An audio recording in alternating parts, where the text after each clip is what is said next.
Good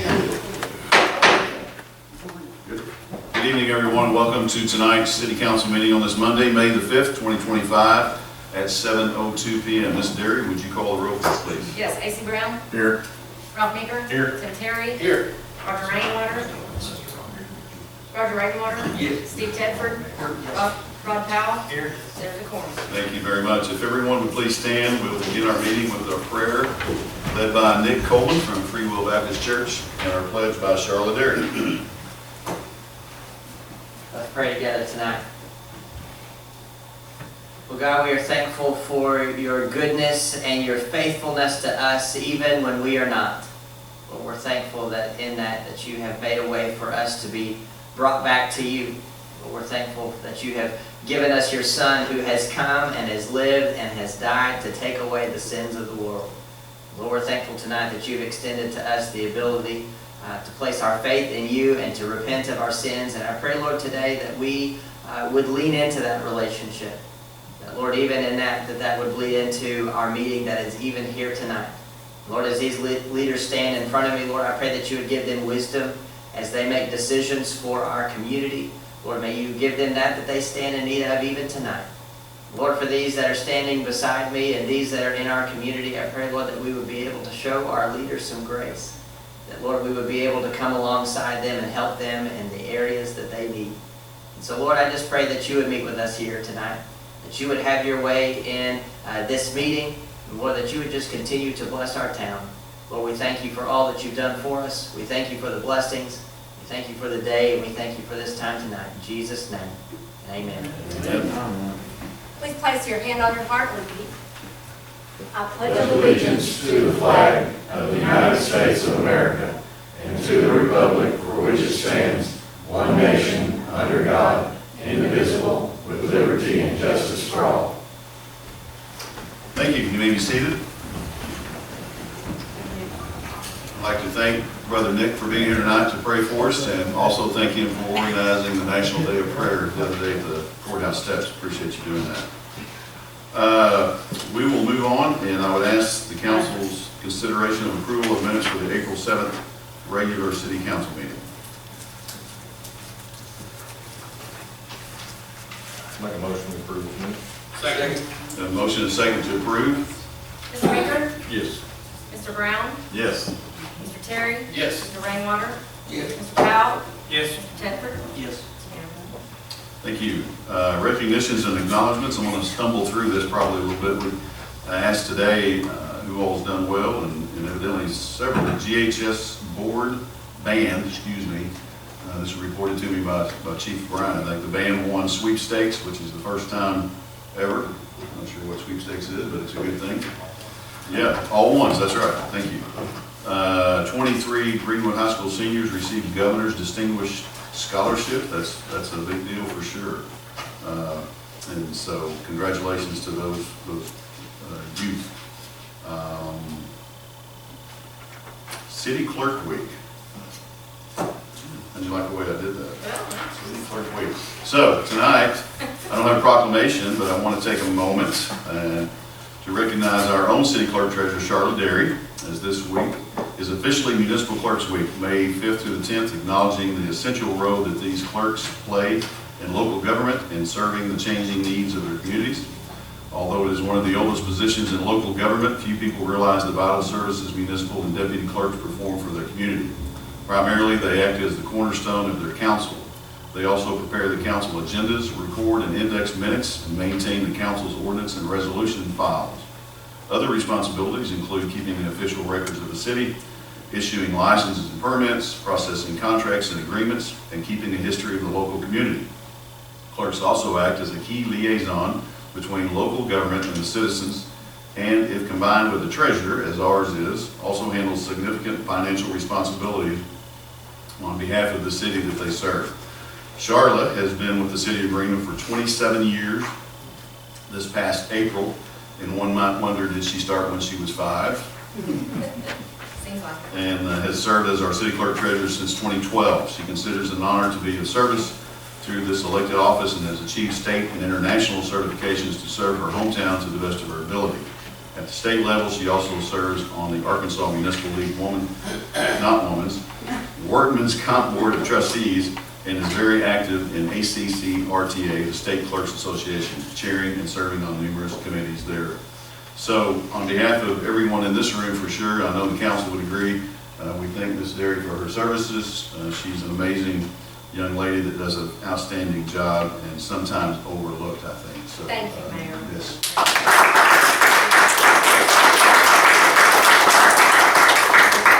We all go to Charlotte for advice. I'm the in-house therapist. Yes, you are. Yes, you are. So thank you for what you do for us. Thank you. And with us. Thanks. You're welcome. Committee reports. Several have been handed in, and you have them on your folder or your tablet. If not, as always, get back with us and let us know. I don't think anybody's here to do an in-person report. The only one I didn't get is the planning permits report, but I think it's because Hunter was out. Okay. But Okay. I'm not sure that they ever. Okay. So we can get that to you if you need it, anybody, gentlemen. Citizen forum. I don't have anybody signed up tonight. Did you want to speak? No. Okay. Well, we mentioned talk to you a minute ago, so okay, just checking. Takers. Just checking. All right, we'll move on to finance report. Mr. Tom Marsh. What's that, some good news, right? Yes, you are. He promised good news today, guys. So. All right. Yeah. So it's already It walking. was good today, It's though. already walking. Already They're changed. gonna hold me to that. Hold on a minute, I can put this up.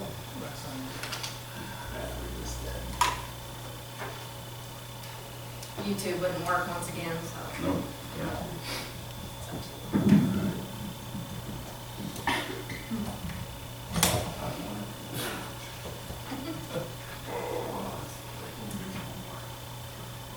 Okay, here we go, you can all hear me. City sales and use tax was down 8.31% cumulative 25 over 24 for the 4 months. That is a cumulative deficit of 11.31% from our budgeted growth of 3%. The county sales tax was budgeted at flat, 0% growth, and we're down 1.84%, which is right now the largest deficit that we've had so far in the 4 months. Advertising and promotion, we budgeted 4%. The cumulative growth for fiscal 2025 is at 10.5% down. So we are off budget by 14.5%. So right there, you're saying that's really not very good news. It's not what we were looking for. Not what you were looking for. So what I do want to point out, though, is a little bit about where we are comparative for the year. If you'll look down at these bottom numbers, you'll see that the high point that we were at, negative 12.52% cumulative, was in February, but it's subsided, and we're gaining a little bit, 10.3, now we're at 8.31, so the numbers are going more favorable. I would like to tell you that a couple of numbers, my prognostication about whether we'll be anywhere near the 3% growth that we budgeted has waned to not, but more likely not at all. I don't think we'll hit that target, and I want to tell you why. In order for us to meet that, we would have to average $343,994 per month in actual sales tax revenues. Sure, you can have some highs and you can have some lows, but I looked at 2024, and only twice in the 8 months remaining did we go over $350,000, in November and in May. Those were the two. The others were way below that. We actually averaged for 8 months, the remaining 8 months in 24 was $317,000. Remember, I just told you in order to meet the 3% growth, you'd have to average $343,994. Doesn't look good. So let's look at whether we would meet a zero growth and not fall below the zero growth or flat. Well, in order to do that, we're off the budget. We'd have to average $329,000 per month for the next 8 months. That's an average, so some of you else would be higher. And right now, the only time that's happened in 2024 was 3 times, take the May and November numbers and add October to that. And like I said, the highest was 353,000. And it's not even saying that, given the current trend, unless something major changes, we're probably, the best we can hope for would be a zero growth, based on these numbers in the first 4 months. And you're saying, where's the hidden news? It's coming. Now I want to show you January's. This is January 2024's taxable sales that was given to you last month in March. And now these are the numbers for individual cities. You really can't compare us to another city in that regard because of the amenities they have. These monies are generated and stay inside these cities. So Barling, even though they didn't have very much in the way of sales tax for city, and you'll see in February's numbers, which were collected in April, that it's zero. And we told you why. The Greenwood number is not the one I want you to focus on. I want you to focus on this $184,000, which is basically flat for the city of Fort Smith.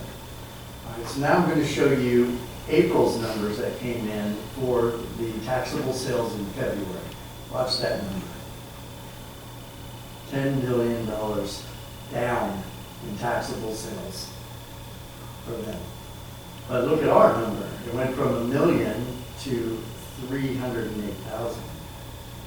It's getting better, and we're faring better because of some of the things we told you about before with the construction going on. Everything pretty much is down as far as the county sales is concerned, and that's what you really should look at because that encompasses every city within the county and all sales within the county. So taxable sales in the county side captures all sales within the parameters. The dollar amounts that are given to the cities then are also taxed based on a different rate and distributed only to those cities that have tax, that have a city sales and use tax. But you see, we started the year positive in January and then we went negative, and that's the highest negative point in the county. The county's going in a different direction, but not materially. And we budgeted no growth, which would have been a pickup from the down 0.8% we were last year. So just so you know, we were down 4.7% for the month over the same month. I guess on the city sales and use tax, you can see we were down 1.87. So we're almost now getting to where we're positive. It's just going to take a while to influence the cumulative. Now, when you go and look at the way this was distributed, you're going to see that this taxable sales here from April of 24 to April of 25 for the county was down $13 million. So that's 130,000 or 1%. That's the amount of taxable sales that generated this amount of distributable decrease. So everybody shared alike based on this census to the total. All right, so then I'm going to go and look at the graph for the Sebastian County taxable sales trend for this year. So even though this was the sales in November, it was distributed in January. February's distribution, March and April's distribution. But it was the sales in February, January, December, and November for the most part. So if you look down at the November number, it was $4.3 million positive. We had growth. In December, it dropped $10 million from the previous 23's number. 25 January dropped $2.8 million from the 24 January number.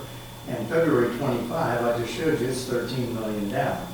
So I'm going to show you what Greenwood taxable sales was doing during that same period of time. And you see the trend is positive. You see, we actually went opposite of what was happening in the county. And I'm going to show you some more numbers down here in the bottom. This is our taxable sales deficits for the same period of time, November through February sales, which was January through April. And I'm going to show you down here on the bottom, 41.6% was our $4 million to the $10 million that was lost. And we were 41.6% of that loss in taxable sales. Spoke volumes for the city of Greenwood because this is the city tax here compared to the county overall. In January 25, when it was about $3 million, we were 36.56% of that decrease in taxable sales. But in February, we were only 2.36% of the 13 million. So this is a little bit of a positive trend. I don't see the numbers going way, far above last year. Hope I'm wrong, but I just wanted you to give you prepared that this trend is not suggesting that we're going to be looking at meeting that 3% growth. Keep that in mind for the next quarter's review. Of course, the city sales and use tax affects capital spending on 4 departments.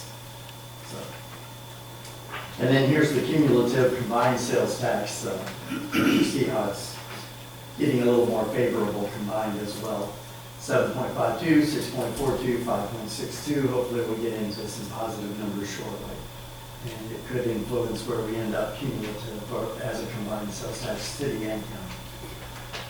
And then the advertising and promotion, which is usually a barometer because it's literally just 1 month off, not 2 months off. So it gives me a precursor of what we should be looking at. And this is prepared food sales. So month over same month, we were down 4.12%. Remember that this big 25% didn't really rebound as much as we thought. There were some of the late payers catching up in the A&P. But if you look down here on the advertising and promotion for the combined, you go from 6.9, we're now at 10.5. So it is getting a little more favorable. It did come up a little bit, but that's 4 straight months of combined deficit in what we budgeted. If you take the budget on that, you have to add 4% of that. So, but we budgeted 4% up, we're down 10, so it's 14.5% off.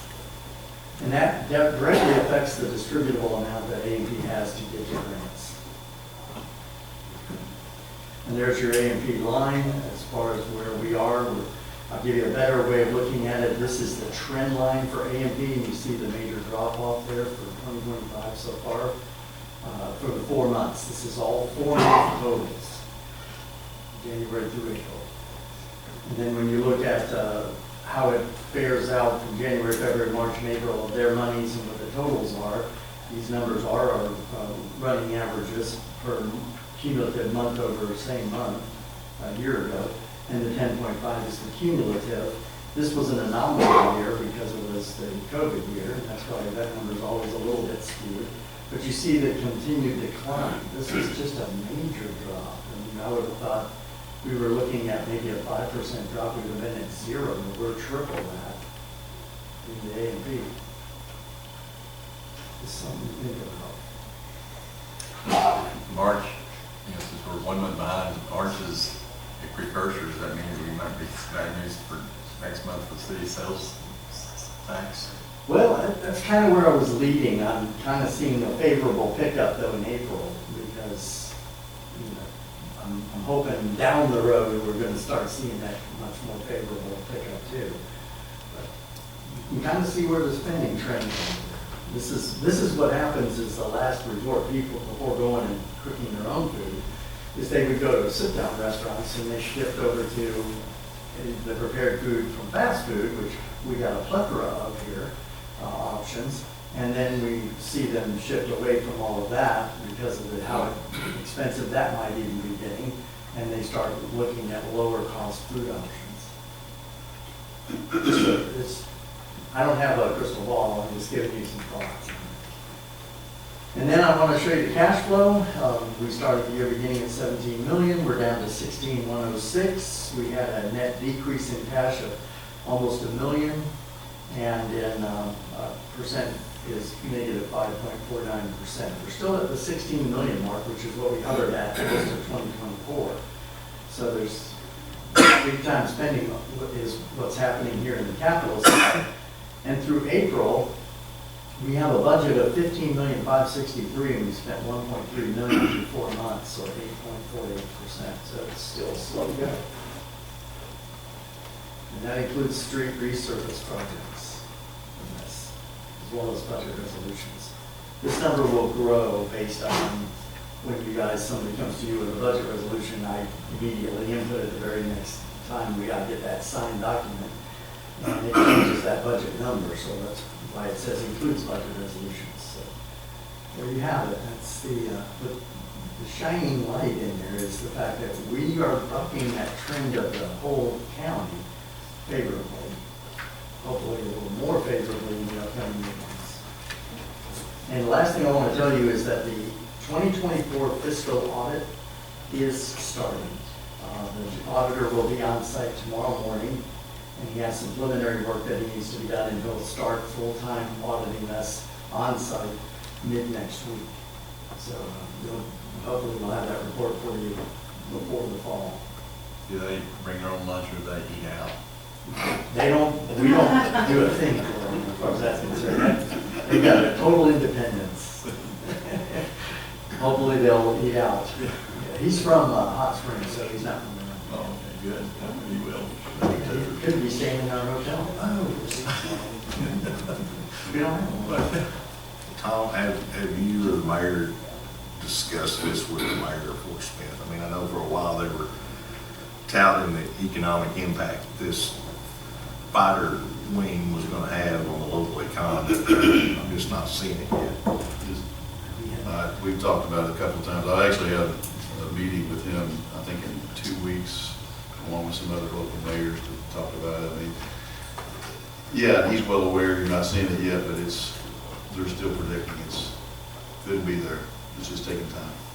So, the first, as you know, the first jets are flying, Poland, is it Poland? Yes. They got two. They got two. Yeah, so it's good. The last time we had a meeting, full meeting, like I said, we have another meeting coming up. In fact, Sonny and I are going up to the base next week, I think, for an enclosed door type thing. But the arrival of these folks has been delayed for sure due to some, we don't know yet. I haven't been briefed on that, but yeah. Talk Business and Politics today. I read that every day because of their timeliness on tax revenues, reporting on tax revenues. Today's headline was Arkansas tax revenues down 15.5% in April, which is down 9.2% from their budget forecast. So it's affecting everybody. It's not unique to us. So there is some bright, little bit of a light there. Not quite the light we thought, right, Chief? Because Tom was actually smiling this morning. It's very unusual in a department head meeting. Yeah, I So had something. I think it might have been the donuts. To be honest. Possibly sugar. Yeah, but thank you for that report. At least it's looking better. Agenda additions, department heads had none this morning. I've got a couple of things I want to discuss later on in council forum, but I didn't want to add them so that it doesn't drag out too much. But no other, I don't think there's any additions unless council does. If not, we will move on to old unfinished business. It's number 1, city clerk treasurer ordinance repealing, replacing competitive bid ordinance 24-09 on its third reading. And that last time Rod wanted to help AC out with some language that he said he put in there for whatever it was that AC was trying to get done. I emailed you, but I didn't hear back from you. Oh, you didn't? I felt like, just after looking at it, I didn't know how to, I felt like it was clear enough the way it was. I concur. Um, I concur, so Great. I'll make a motion we put it on the third reading. I second it. By title only. We have a motion and second, Mr. Bell. Right. Mr. Brown? Yes. Mr. Baker? Yes. Mr. Terry? No. Mr. Rainwater? Yes. Mr. Tedford? Mr. Powell? Yes. Passes by majority. An ordinance repealing ordinance number 24-09 establishing bidding procedures authorizing the mayor to make purchases and enter into contracts on behalf of the city for all purchases, defining professional services, waiving competitive bidding for professional services, and authorizing and waiving competitive bidding on the purchases or contracts when not feasible or practicable, or as may be otherwise authorized by state law and for other purposes. Thank you. Number 2 is planning. Ordinance repealing and replacing ordinance number 23-02, adopting state codes and adding local amendments on its third reading also.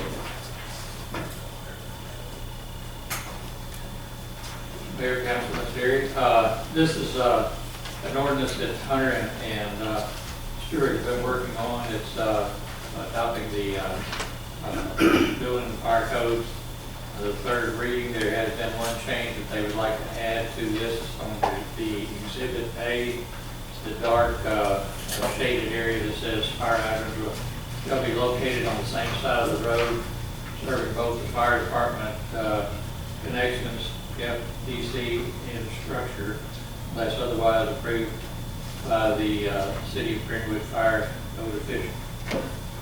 Do you have anything to add to that, Stuart? Any questions on that? This is the one that has, of course, it says revised, the highlighted portions on there are what was changed from what you had in your packet originally.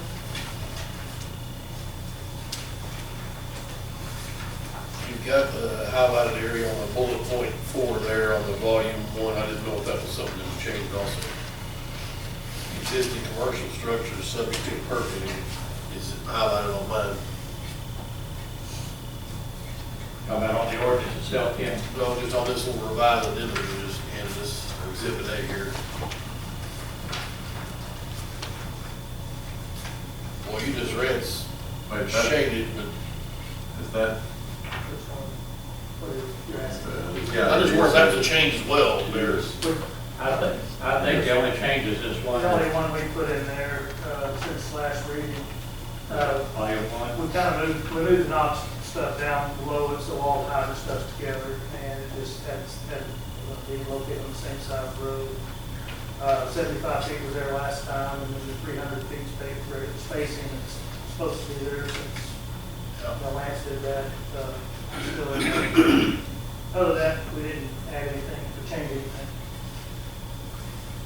It doesn't make any sense to have, for us to block off the road and the FDC at the new subdivision, we connect to the highway across the street and the FDC, we block off the library and anything else that was built in that subdivision completely from emergency access for, say, the smoke, maybe a person at the library had trouble breathing, they call the ambulance, so it could be them.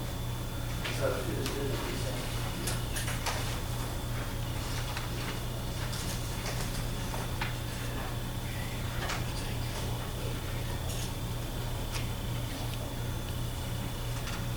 yeah, I'll make a motion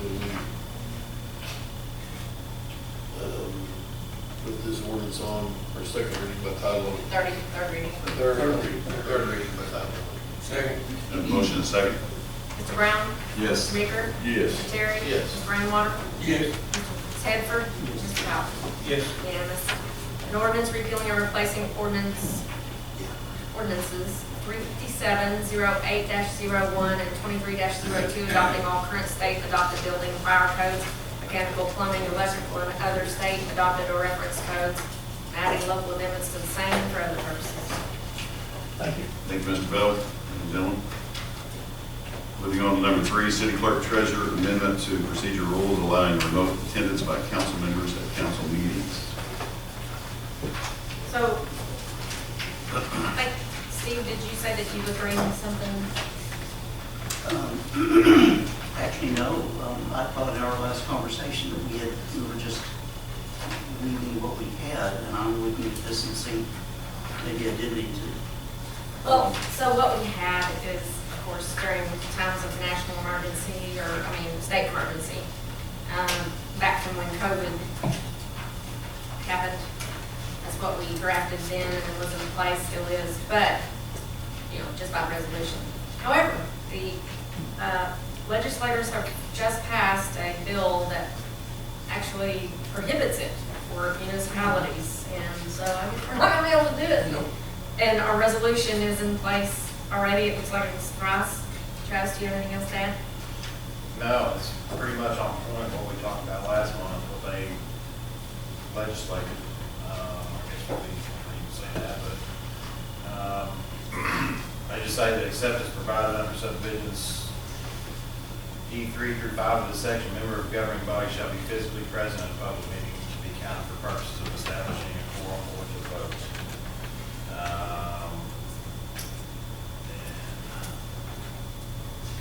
I looked at 3 through 5, and really the only way that we could do that would be if there's a disaster declaration by the governor. The president, I guess, would suffice as well. Yeah, our resolution. Okay. Yeah, I gave y'all this, and that's the act, the pertinent parts of the act. And then a copy of our resolution that's in place that'll, for when It's we the elect. same statute that we looked at last month, but they've done a lot of striking things out and adding language. It looks like they're trying to restrict that a little bit. I understand. Now, is it, or the description of Arkansas state law is, I'm sure of the term, but we can do what we want as long as we're not, I'll talk to you about it later, but, I mean, it does not bode well for my position. Yeah, so it says right here, other than governing bodies of municipalities, counties, or public school districts, the governing body may adopt a policy permitting members of the governing body to attend a public meeting remotely. We're obviously a municipality, so we don't get that luxury. Really, the only governing body in the state, aside from municipalities, counties, or public schools, would be the state legislature itself, I would think. So they're clamping down on our ability to do remote attendance. Okay.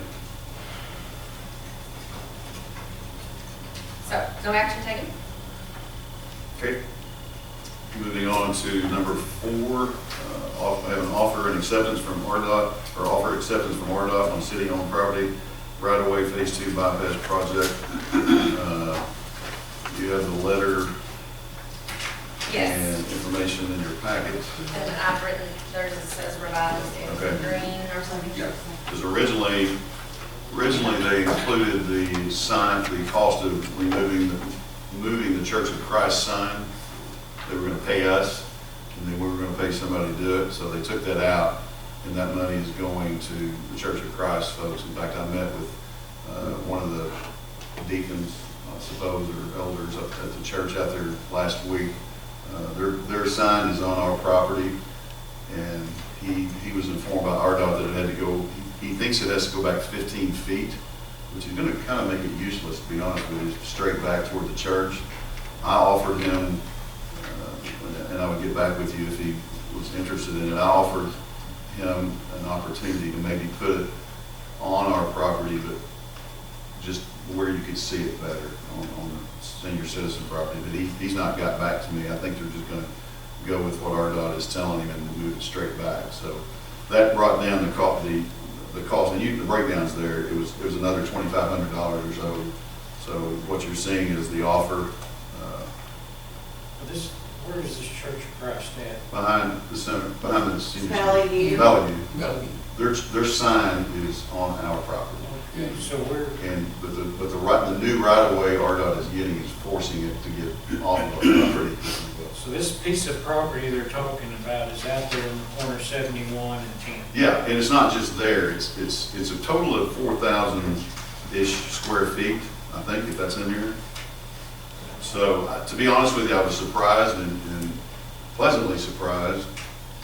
One, I assumed they would have to get a little more property from us, but I didn't know it was gonna be that, basically $35,000 for it. And this, It doesn't take and off. I see the legal description. Yeah. I just don't understand, is it just where the Church of Christ Senior Citizen Center is, And in front of our building.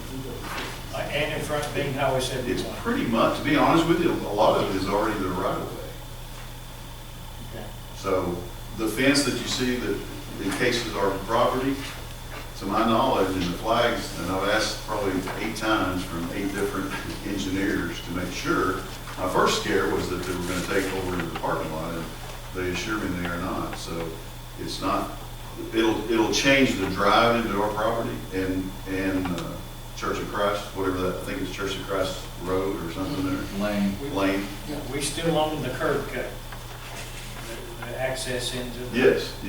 that- Okay, so it doesn't in any way It's not- restrict our No, access? not at all. No, sir. Well, I guess I was kind of confused when, on one sheet, there's 2 red areas, yellow area, and then on the next sheet, there's 2 blue areas. I was wondering, is it blue areas? It gives you, I don't know if this is the one, y'all have a colored, I mean, I printed a color copy from. okay. So, let me get my bearings here.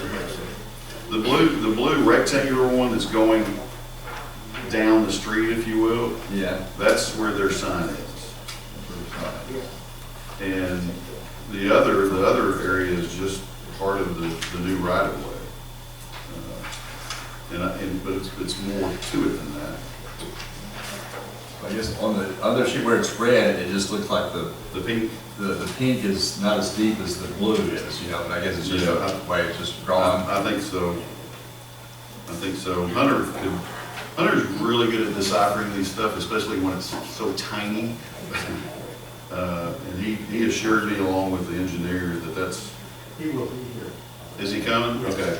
He said it would be a little after. If you have a question, he might can still address that a little bit. Yeah, and if you notice, the one that's by the road is actually not in the same shade. The pink one's is blue. Yeah. It's yeah. just, so I asked about as many questions as I thought I could get away with without acting, sounding really dumb. But they assure me they are, at least 3 engineers, and Mr. Wiley They need himself. for young guys to decide. We weren't losing, there he is. Hunter, would you mind coming up for a second? Who's the one yelling about The the raptor. fine print? Do what? The raptor. Oh, did you win? Sorry. Probably refereed, wasn't it? Is the umpire. So he's asking the difference between Zach this is messed up, he sent me an injection. looking like that and this narrow, and then compared to, well, the pink compared to the blue on the other sheet. I'll let you find it. So they're, I'm assuming they're both the same areas, just depicted with pink, and one on the second page depicted with blue, but it just looked like the blue area is deeper, but maybe it's just the way the drawings are done.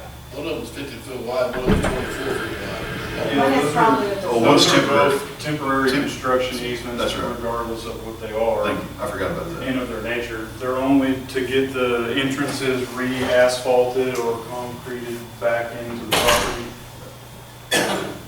Either pink So or the- blue.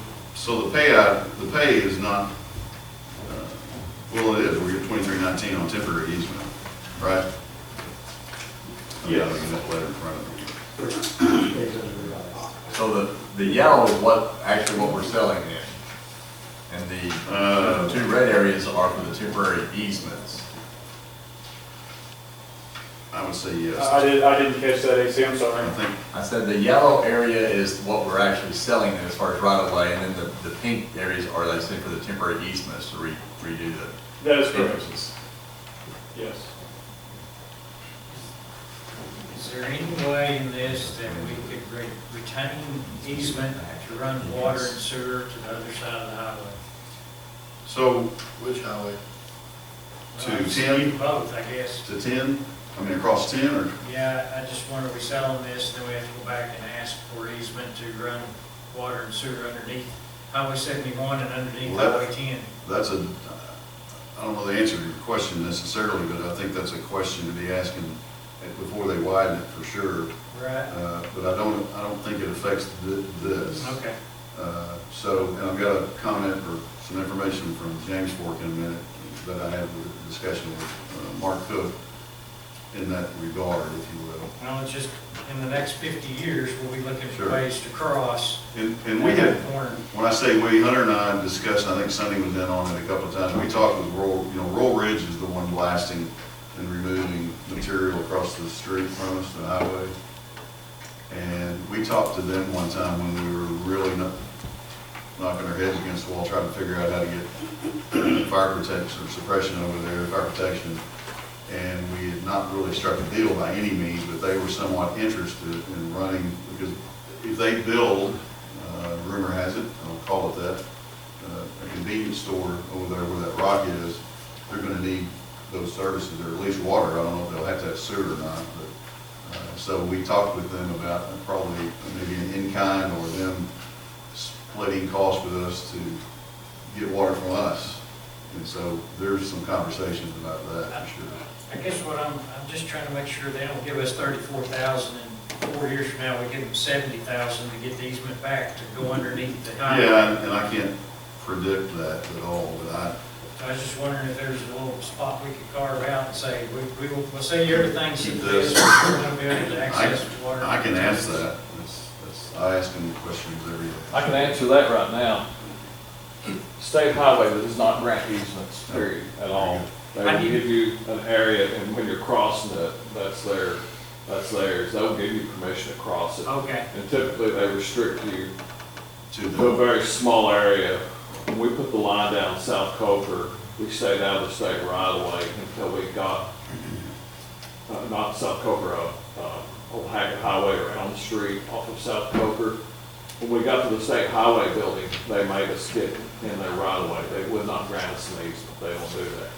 Because they know that then they're gonna have to bear the cost of relocation, and that they don't do that. And they also grant you a very small, and they don't charge you either. They'll let you get in there right away, but it Just has said to to be you where their conditions and specifications, and it will cost. They seem to manage things very well. Yeah. But they don't give easements. They will grant you a small area in their right of way, Okay.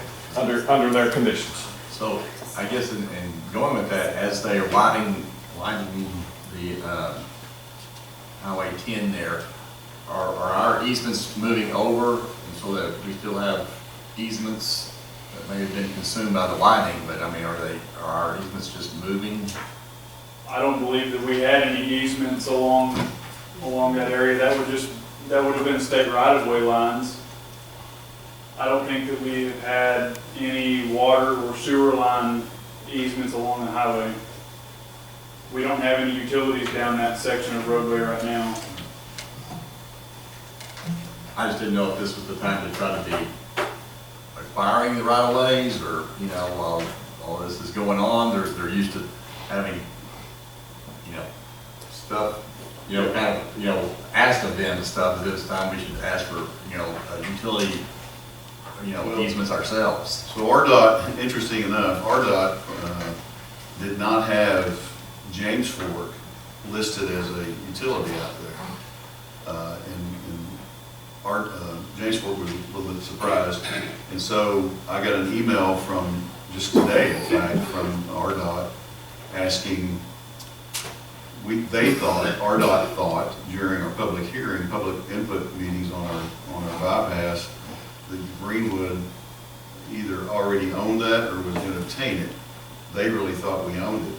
And so that's why they didn't contact James Fork. So now they have, now they know it's James Fork. So,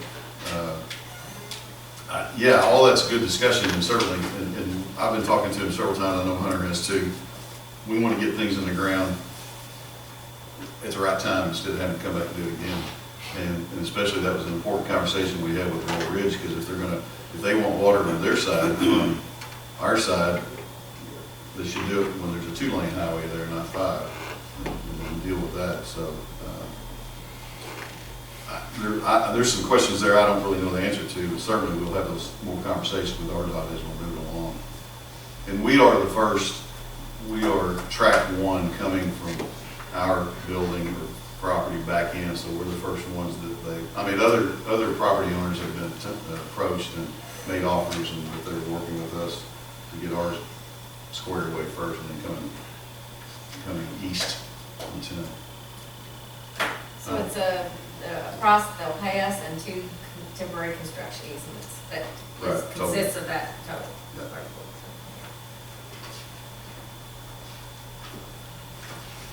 So my suggestion, if you want my suggestion, is that we take their offer, you know, and there's a letter here, and I don't know if this letter is the one that says that you can refuse their offer, and then they will tell you real quick, they'll go about it a different way to get it, and then you'll end up in court. It's not a threat, it's just a fact of life.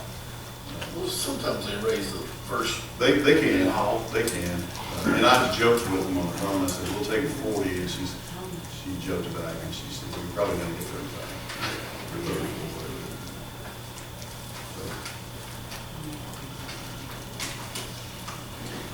So if you're good with it, or accept the offer, I would also need approval to enter into the contract with them.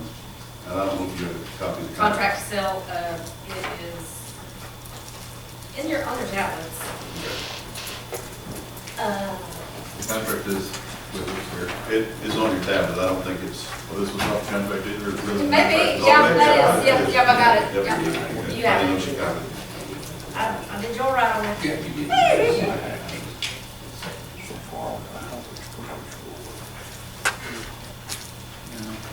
I make a motion to accept this contract.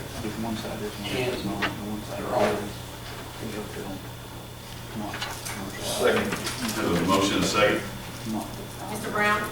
Yes. Mr. Meeker? Yes. Mr. Terry? Yes. Mr. Rainwater? Yes. Mr. Tedford? Yes. Mr. Powell? Yes. Thank you, gentlemen. Also to allow you to. He did. Yeah, well, they kind of. He approved the contract and the offer. Contract and the offer. We'll go ahead and do it. See, we're gonna do it separate. Go ahead. I make a motion, we allow the mayor to enter into a contract. Motion. with our department of- Second. Mr. Brown? Yes. Mr. Meeker? Yes. Mr. Terry? Mr. Rainwater? Yes. Mr. Tedford? Yes. Mr. Powell? Yes. Okay, thank you. Number 5 is a position fulfillment for code enforcement. We talked about this last month a little bit, or quite a bit, I guess. You asked for a job description, which we supplied for you. I can, and or keep everybody up to date on, and you're already aware, animal services, we're calling it, not animal control, which is chief. Here's it, Tom. Okay. That is In the already. building, he didn't leave. Okay, there it is. It has already been moved to the police department, and I thank Chief very much for taking that on, and he's already doing an amazing job with it. They have a new hire, she's doing the job already, and so we appreciate talking about code enforcement, animal services chief. So that leaves the code enforcement unmanned, if you will. Danielle, as always, is doing it, but she does other things that we don't have folks in place for. So her and I actually have driven around town and looking at yards, and that's the big thing right now. Is it's not just that by any means, but right now it's a lot about overgrown yards and vehicles and things like that. So we're anxious to get this in effect and get somebody hired. We've not posted this at all. No, because we weren't, because Yeah. Mr. Right. Meeker requested Right. the job description. Okay. So we're anxious to get it filled, and so we can kind of start taking care of business. I mentioned last month, if and I know we are concerned about financing and with or talking interested in money, or the lack of money, I should say. And I said, we could look at this as a part-time, and then I think Mr. Brown suggested he would prefer we look full-time due to the fact we've only got half a year left anyway. So, and we certainly can wait till June, I think was what the suggestion was before we fill this position, which is honest. So there's the job description. Any questions or what conversation we need to have regarding this? And I guess, Tom, if you'll brief them, or we've talked a couple of different times on the finance, or how this would be financed, if you will. Paid for. Finance. Sorry. We're gonna take out I one. look right at you and I can only say finance. That's the only word I can come up with. Where the salaries coming from? Well, the first thing that we're looking at is, there's a big budget item in the general fund, which happens to be that, the flood. Drainage study, Pardon? drainage study, Drainage. or is the brick grant? Not the study, the Brick grant for which I don't think is gonna materialize, that's a hefty dollar amount. Yeah, we got a little different word the other day, but go ahead. It's not, it wasn't good. Oh, So you're gonna have, obviously, more than what was in the budget, just on that one item alone. Even if some of that, even if one house were to materialize and you'd have to buy out for that flood issue, that grant that was there, but Hunter's not in the room. Oh, yeah, there it is. So what's the status on that? Is that something that money is available? For the BRIC grant, Right. there is no determination at the federal level right now. They've ceased all funding in a general sense for this type of grant specifically. For ongoing projects, pending projects, we've not been awarded any funding yet. So we've kind of been left to hang, kind of dry at the moment. I don't have a really good feeling about it.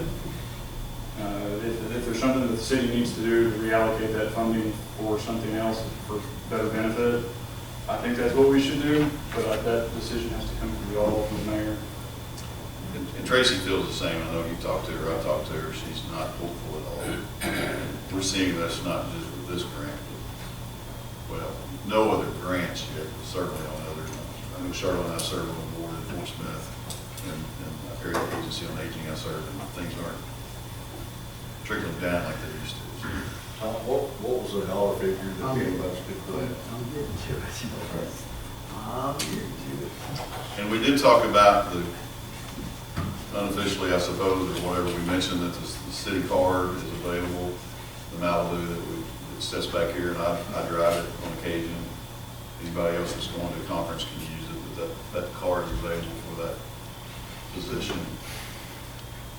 And it's wonderful gas money. That's what we had budgeted to go with that. So that's kind of free money, freed up money, per se.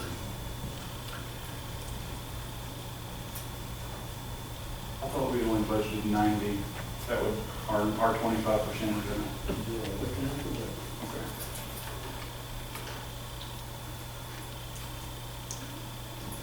Well, I'm of the, You had grant revenue though, which that's a reimbursable grant. So that would have been your outlay, 75% of the 300 equals 335,000 is the city portion. So we budgeted what we thought would be the outlay, so the net is 90,000, it's still way more than what your salary would be. 3 times. You mentioned the Plan letter. cash flow.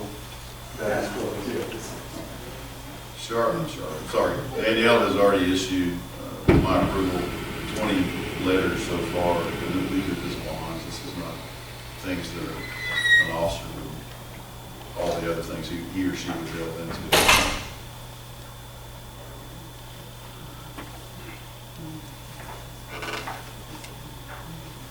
well, I'm on the team of doom and gloom still on tax revenues, and I'm not in favor of filling a position.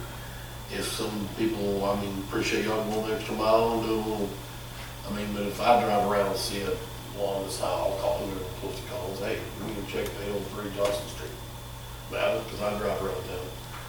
I mean, Well, and I appreciate that too, you know, so Danielle takes the first step, which is the letter. The enforcement of said code is more to it. And it's not all, and a lot of times, I'm not saying, I don't know what percentage, 20 letters may do the job, you know, not likely. A lot Well, of these are, I've done a letter for 20 properties. that's what I'm so saying, far. yeah, 20. But I've only been out like twice Repeat in it. my spare time to take a look, or if I see on the weekend, if I'm out, I'll make a note, you know. But I mean, I can't write a ticket or anything like that. And it's not just. It's not just No, grass, that's right. obviously. That's right. Whole But I'm just trying to help. show This is enforcement. just the, yeah, AMD, Privilege licenses, all this stuff that I cannot police. Well, I just picked up the grass growing stuff because we've had complaints. We've had residents call and yeah, we complain. act for sure on complaints Yes, on this, yeah. that part of That's it. why I started. Job description, you can see exactly what it is. Yeah, well, I don't really, the job description doesn't really, the money description is what I'm happy to talk about. Just telling you what money would be available. Well, I think it's something we could maybe just still defer and see, you know, keep going like by month, instead of things are trending in a more positive direction, you know, that we might maybe are in better shape here in the next month or two. When's our next budget study session?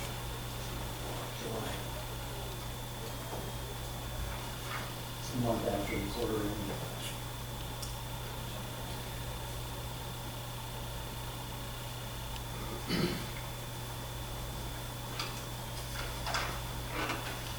I would not be pushing this much if there was not funding available, and I know it wasn't designed for this position, and I don't want to split it for sure. But this is a big deal. This is an important position. I just hope that we can get a hold of it as quick as possible. And we could put this out, and we may not, we may get one, we may get 10. I know Chief was real lucky and fortunate, he got several on the animal services position applicants, and we may not get any, or we might not get any that are qualified, so it could take a while to hire. What was the projected salary for this position? Did I miss that on the slide?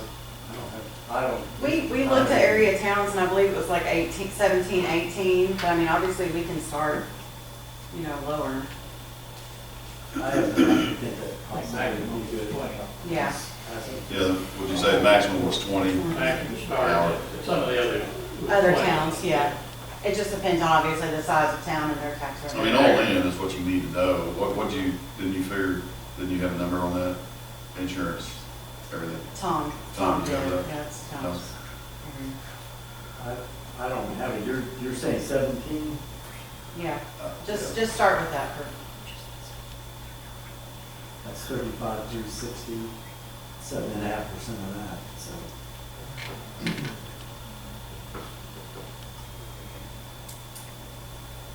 And we'll do what we need to do, that's for sure. I'm just making sure that everybody would understand that without somebody out there on the street.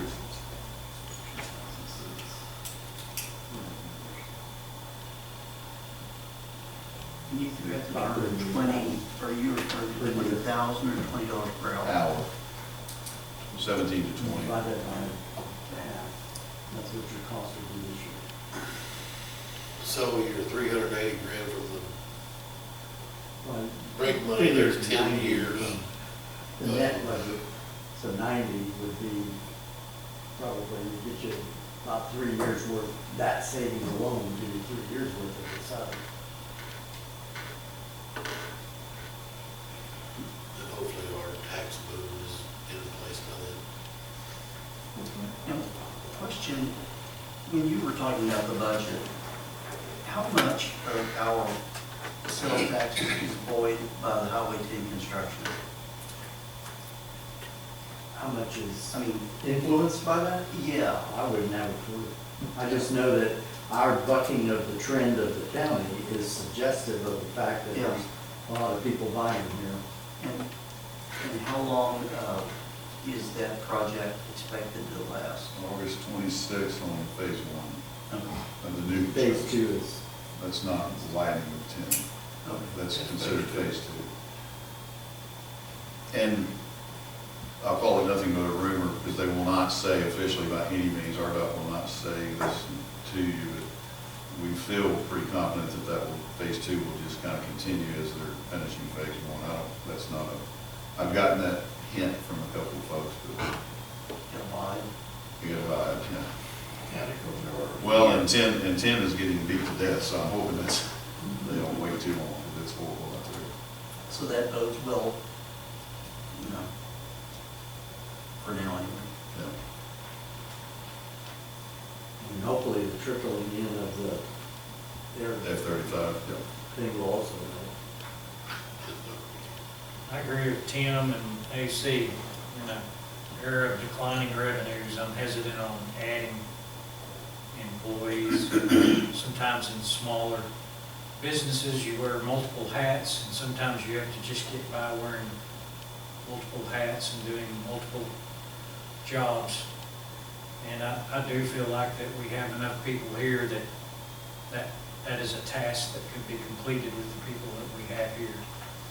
Now, I know that Tom has requested someone, and I believe that is more important to me, that that's a more critical position to the city at this point.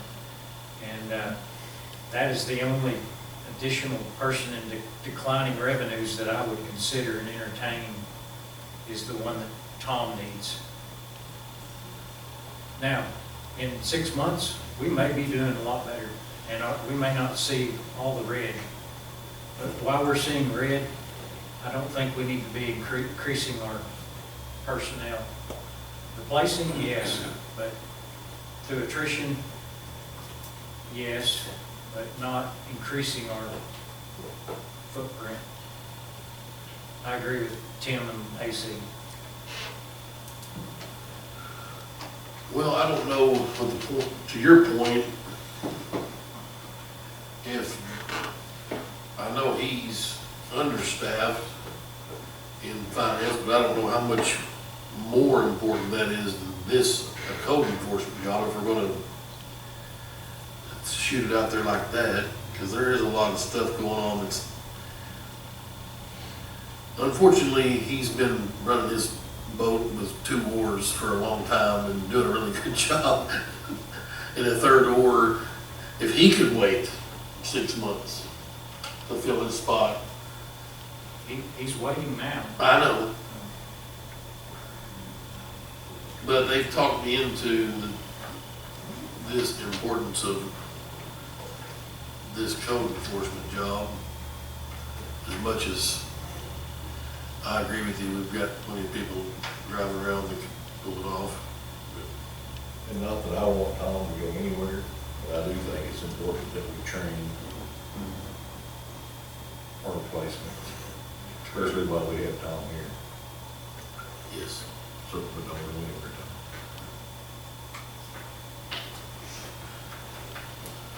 Is that in order? Please. I'll say please. There's Okay. I'm a little- disposition, but this one's. I'm a little curious about the importance of the position, one over the other. That kind of intrigues me a little bit. I would say that as these calls, this is not a threat by any means, but as these calls come in, because we do not have a code enforcement officer, I'll probably be sharing those with council as they come in. And anybody can drive up to City Hall any day of the week and see somebody not doing something right there, and that's true with anybody's job. I can tell you that, any factory or self-employment or anything else. So please don't judge the fact that we have people here that this is not their job to do. So it can get pretty nasty pretty quick. I'm not talking about just yard too. So. Okay, we'll move on then. If there's no other action. No action. Yeah, I want to take one, say that's sort of clear. Yes, sir. As far as our position is concerned, there has been an internal applicant that would be budget neutral. And it wouldn't cost the city any more money. Just talked with, it's from the water department. They have that person that moved in there to be trained as well. And they would be relieved of one of their employees on their side of the ledger, and we would adopt that on our side to the city as neutral. That's probably the way we'll go. That's one of the things he was alluding to that I wasn't really ready to announce or say, but that's how we were looking at doing this, so that it would be budget neutral. So I don't know if that changes your thought Well, it process certainly does. on the other or not. But we hadn't gotten to that decision point yet. We were going to do that this week. Because we had some other applicants that came in, but they were way above our budget. I'll say bring it back to the next city council meeting, and let's rediscuss it after you have that discussion.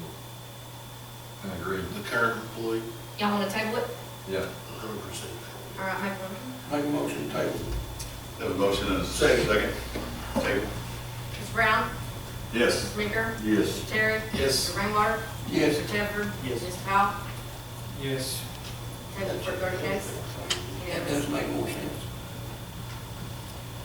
Okay, thank you. Number 6 is planning, again, engagement authorization for drainage study.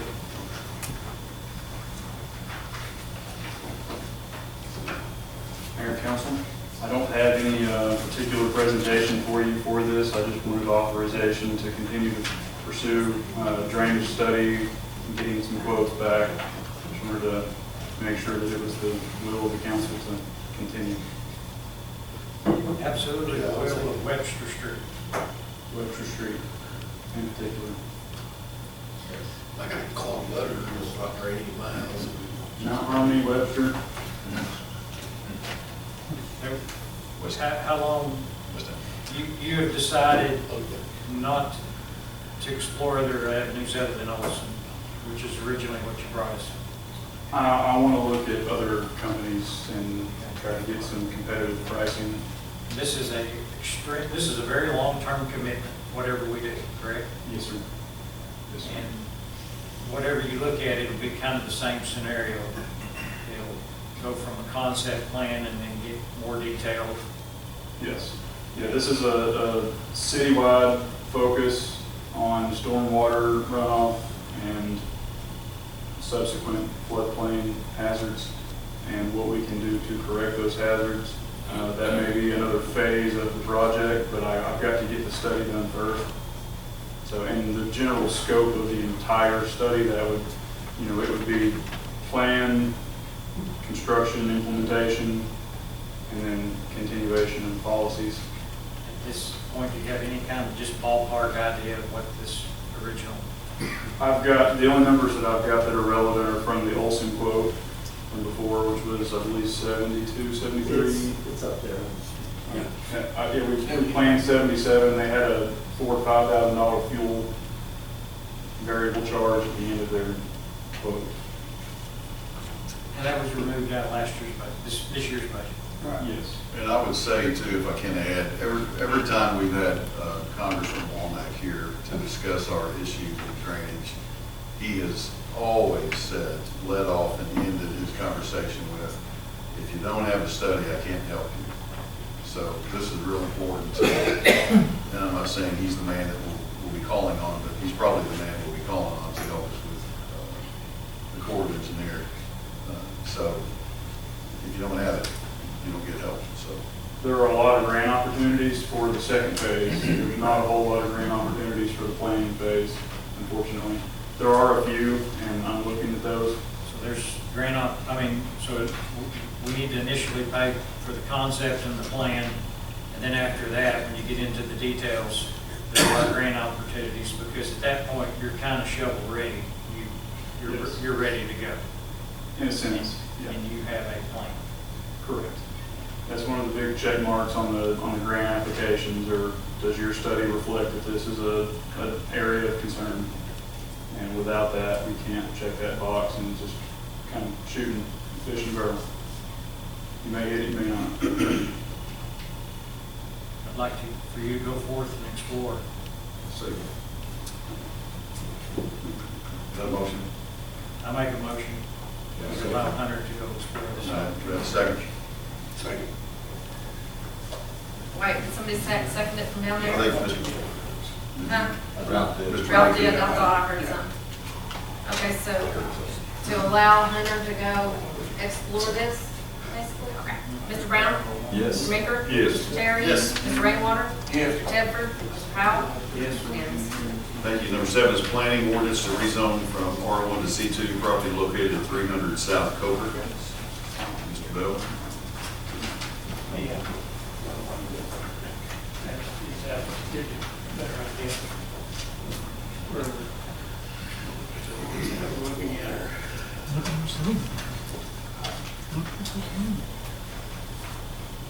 Thank you, sir.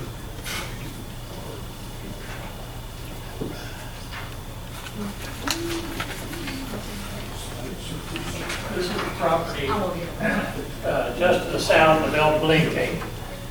It is the last property that was not taken over by RDOT. So the gentleman that owns the property came to us and asked if we could rezone that to commercial. Mr. Skaggs owns the property, similar to the property that we rezoned down by the lodge because of the fact that it's right next to the street.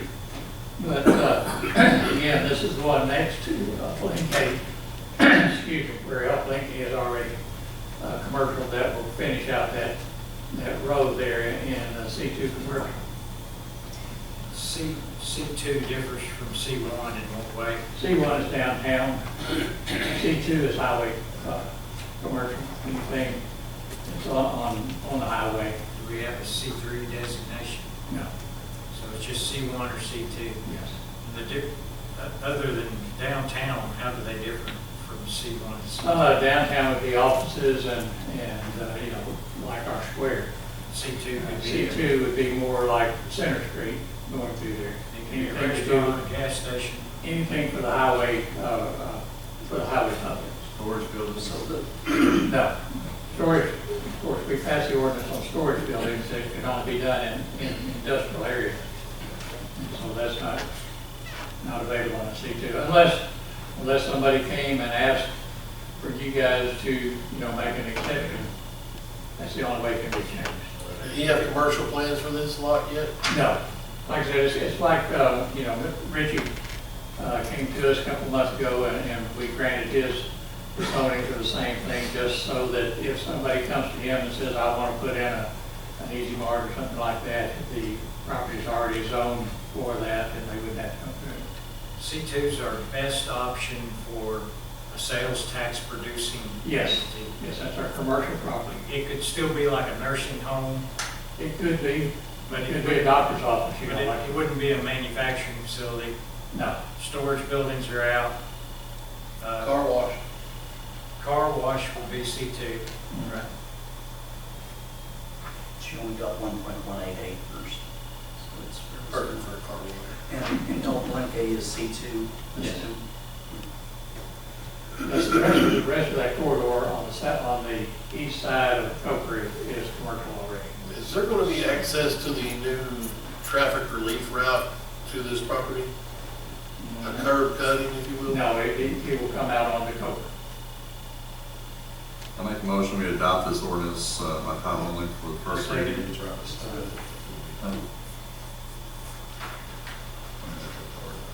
This is for first reading, right? Yes.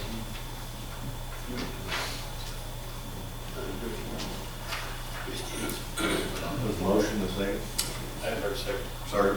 I never heard a second, sorry. That's, Oh, I that's, did. It was wrong. No, second, motion and a second. You just asked a question, I thought. Okay. Ms. Brown? Yes. Mr. Meeker? Yes. Mr. Terry? No, You have to put that on your tombstone. No. Mr. Raymore? no. Can I, what are your thoughts? Whatever he tells me what he's going to put there, then we'll change the zoning, is my thought. And me and Dewey are good friends. We have talking about this. Okay, Mr. Raymore? Yes. No, the next Mr. one. yes. Mr. Powell? yes. Passed by majority. An ordinance amending ordinance number 23-10 for the purpose of rezoning certain property in the city of Greenwood, amending the official zoning map of the city of Greenwood for other purposes. Thank you, Mr. Bell. Number 8, city attorney publication committee discussion. Yes. So, as you know, the legislative session is wound down, and we've got a ton of new legislation that's going to affect our city. I think Hunter started, Hunter started digging through our code, kind of see how that was going to affect the ordinances that we have on the books. And through that inspection, it kind of ballooned into a much bigger project, and we discovered some deficiencies in our code, I guess would be a good way to put it. And we kind of talked about it a few times, and what we should do, how we should present to the council, those sorts of things. And so we kind of agreed that maybe proposing a municipal codification committee to you guys, maybe you guys establishing a standing committee where any ordinances that you guys want to consider in passing would go through the committee. We could reference our code, see what what ordinances would be affected by the new ordinances. For example, let's say we want to repeal and replace a previous ordinance and to get this new piece in there. But then we forget and leave out a piece that was in the old ordinance that we're still wanting to enforce. Well, if we replace that, then technically it's no longer on the books. So there's a lot of that going on throughout the years, and it's probably due to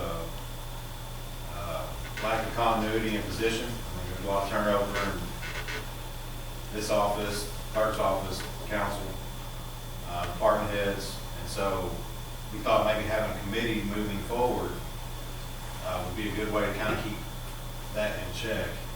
So I think primarily the function would be to review the new legislation to see how it affects our ordinances. And I think the next task would be saying, okay, we're going to look at planning or whatever, just take a department pick, and look at all those ordinances in the aggregate, maybe come up with some cleanup type ordinances to get on the books what we think or what we intend to be on the books. And then from that point forward, it would just be as simple as, you know, running all ordinances through the committee, just to check that we're not getting rid of something that we're not intentionally trying to get rid of, or, you know, conflicting with stuff that we have in place. But I guess to sum it up, it's kind of a mess. Do we have our ordinances in a way that we can keyword search? Are they in an electronic format now? The PDFs and we. Okay. I would just add to that, as far as the committee's concerned, my thought would be to have Hunter on there, obviously. Charlotte would probably need to be on there for sure, because she's kind of the keeper. I wouldn't mind maybe the mayor, I don't know, one of you guys, maybe some department heads. Just wanted to throw that out there, see what you guys thought about it. I think it's a good idea. Hunter might can, he's went way down this rabbit hole, I can tell you. You summed it up pretty good, but uniformity in the way that all of our ordinances are formulated, compiled. And Charlotte does a really good job, but I give her one formula one day, one format, and I give her another the next day, and she always is correcting me. I went through every ordinance that we've got, most of it Charlotte already had, and I just took notes, compared everything, found a few discrepancies. Well, it was eye-opening for what it's worth, for Hunter especially, with all the different code changes that have gone on over the years. There's also a period of time, about, I don't know how many years, that Lenny Richmond at the AML, the way I take it, he was assigned this codification that we have, because that's attorneys over there do this codification. We send them our ordinances. They have our whole thing, and then they somehow review it or and place it where it should be and correct it all. Anyway, there was like a 2-year period where he did not update it. And I kept asking him, hey, when you know where our update, and I could tell he was just really busy. I think it was just overloaded. And so in that period of time, we didn't have, I mean, it got messy. Is this the job that the AML is supposed to be doing since we're paying membership fees? It's separate Separate. from that, but we paid initially for the codification back in '02. Gary Campbell, I think, is tenure. And then, so we paid the chunk of money to get it codified, and then every time we send them our new ordinances that are adopted, they keep it going. They send us back those updates that I give y'all. Y'all see those? Give those to you.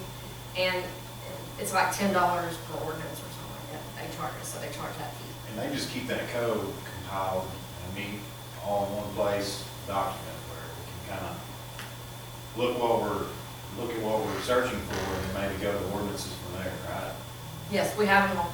And, but the nuance that really is the disturbing part with what Hunter's done is there's just, I don't even know if codification would have ever caught it.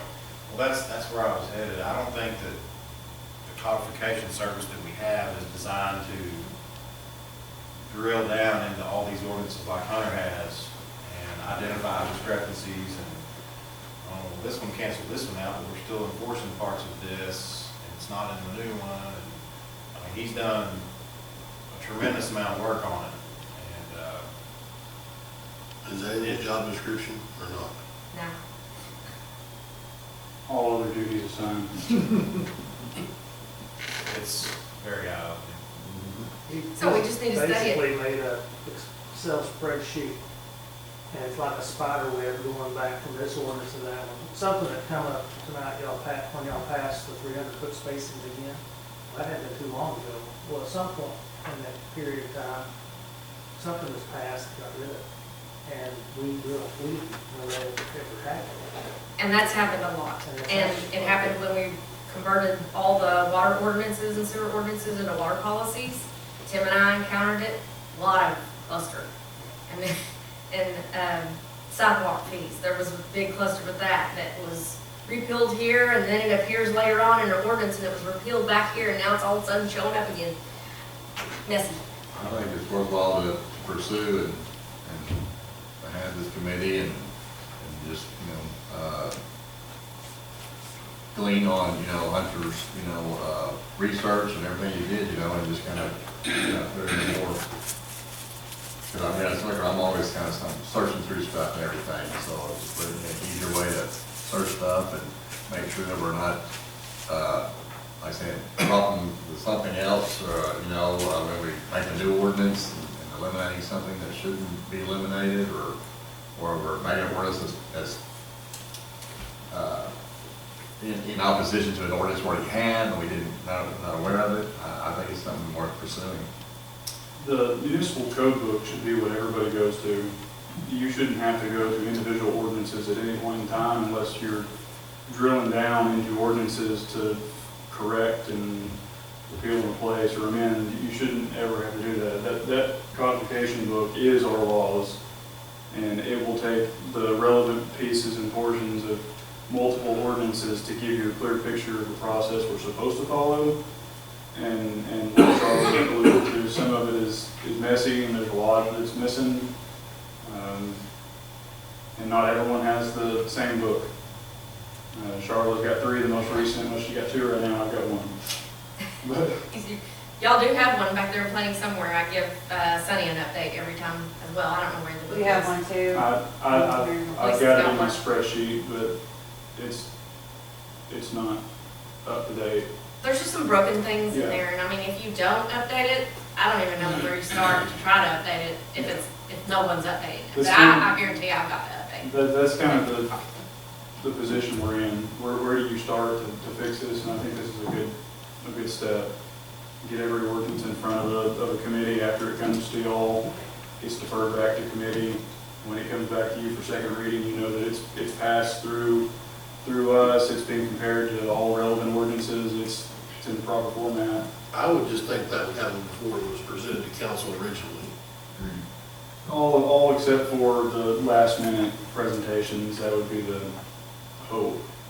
I learned a long time ago when I first got in the clerk's position that you better look really hard at an ordinance that someone gives you to present to y'all. I mean, it's been full of errors before. We have the time just in this forum to do a deep dive and check and make sure all the verbiage meets state law and doesn't override a previous ordinance that's on the city books.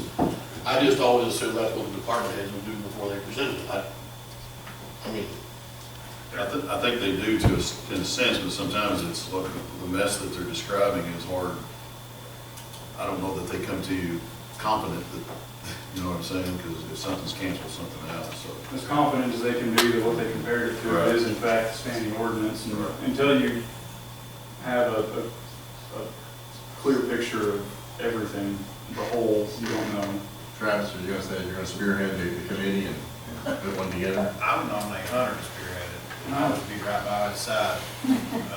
All assigned duties.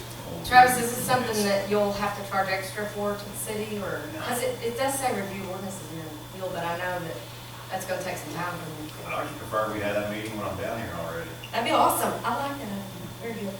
Because, I mean, yeah, if you're sitting in there anyways, we can meet for an hour or whatever. I'm here the first Monday of every month from 1 to 5. That'd be an ideal time, but I like that. So does the council need or want to hear who Travis and Hunter feel to form this committee, or are you okay with us just doing it, getting going? And Do you want us to just write something up, a little blurb, little thing, like a resolution to establish this committee? I think the committee needs to be confirmed by the council. well, that's what I'm asking, if you want to do that We'll tonight. name the positions that are on it, not necessarily names, but positions. That way it's by virtue of position. Does that sound good, Travis?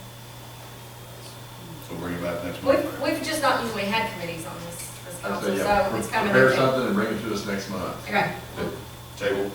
yep, Okay. motion table. Thank you. Thanks, Mike. Got a motion? Second? You vote? Second? Mr. Brown?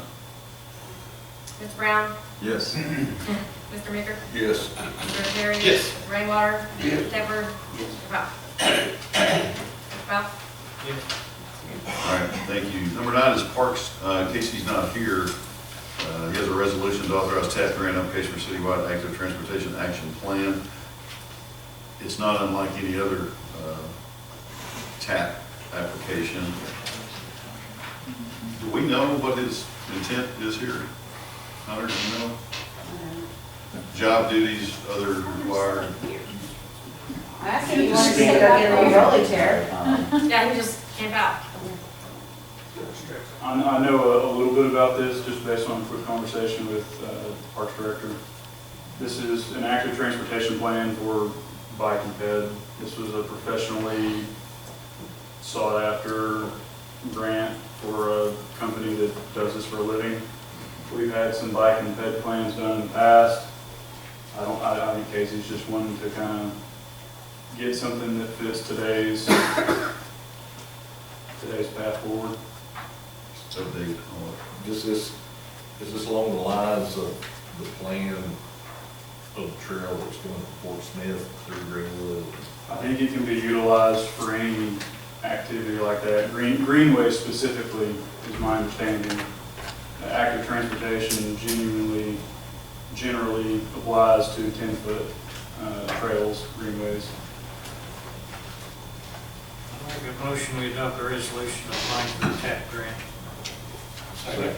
The motion and second, adopt. Now, is this just applying for it, see if we get it? It says application. Yeah, it gives him the authority to apply. So the, He's really discussed this before. Yeah. Like he said with the Greenway and all. He just now wanted- this hasn't been run through parks yet, right, Commissioner? I don't know. I don't think it has, but I'm just saying. They I still don't have. think I know the last commission meeting. We'll let the elected officials make a decision for once in this town. Mr. Brown? Yes. Mr. Meeker? Yes. Mr. Terry? Yes. Mr. Rainwater? Yes. Mr. Tedford? Thanks, Hunter. Yes. Mr. Powell? Yes. Yes. Number 10, Council Member Brown and Powell, resolution appealing to RDOT requesting inclusion of pedestrian underpass at North Main Extension Bypass Project. There y'all have the resolution there.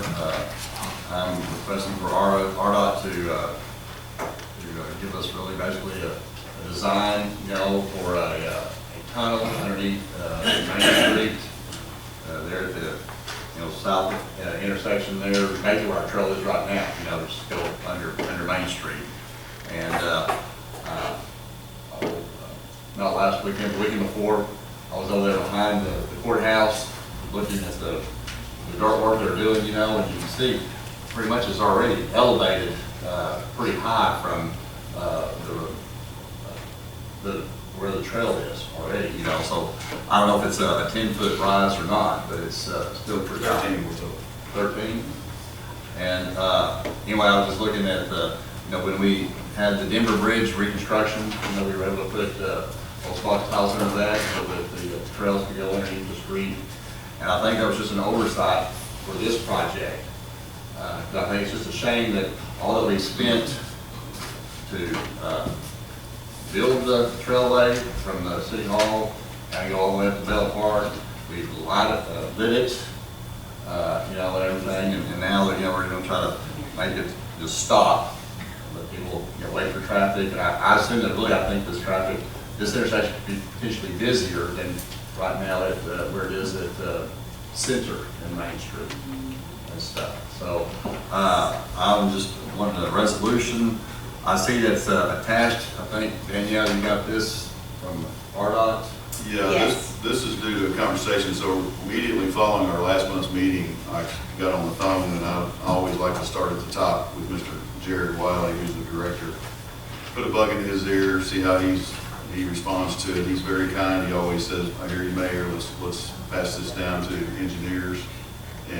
let you talk to those guys. I talked to two different engineers. This email came back to Danielle, of course Danielle does the emailing, and Jason Huey is the one that responded. I talked to another, can't remember the gentleman's name about this too. Well, actually, they were both here for another meeting that we had on the crosswalk out at East Hills, right? Yes. Yeah. And so while they were here, I said, hey, can you do some investigating for me to see what that would look like for us to put a culvert like you're describing, a box culvert and that sort of thing. So I called, Mr. Wiley put me in touch with Jason and one or two other engineers. And so the phone conversation I had is exactly how he emailed us.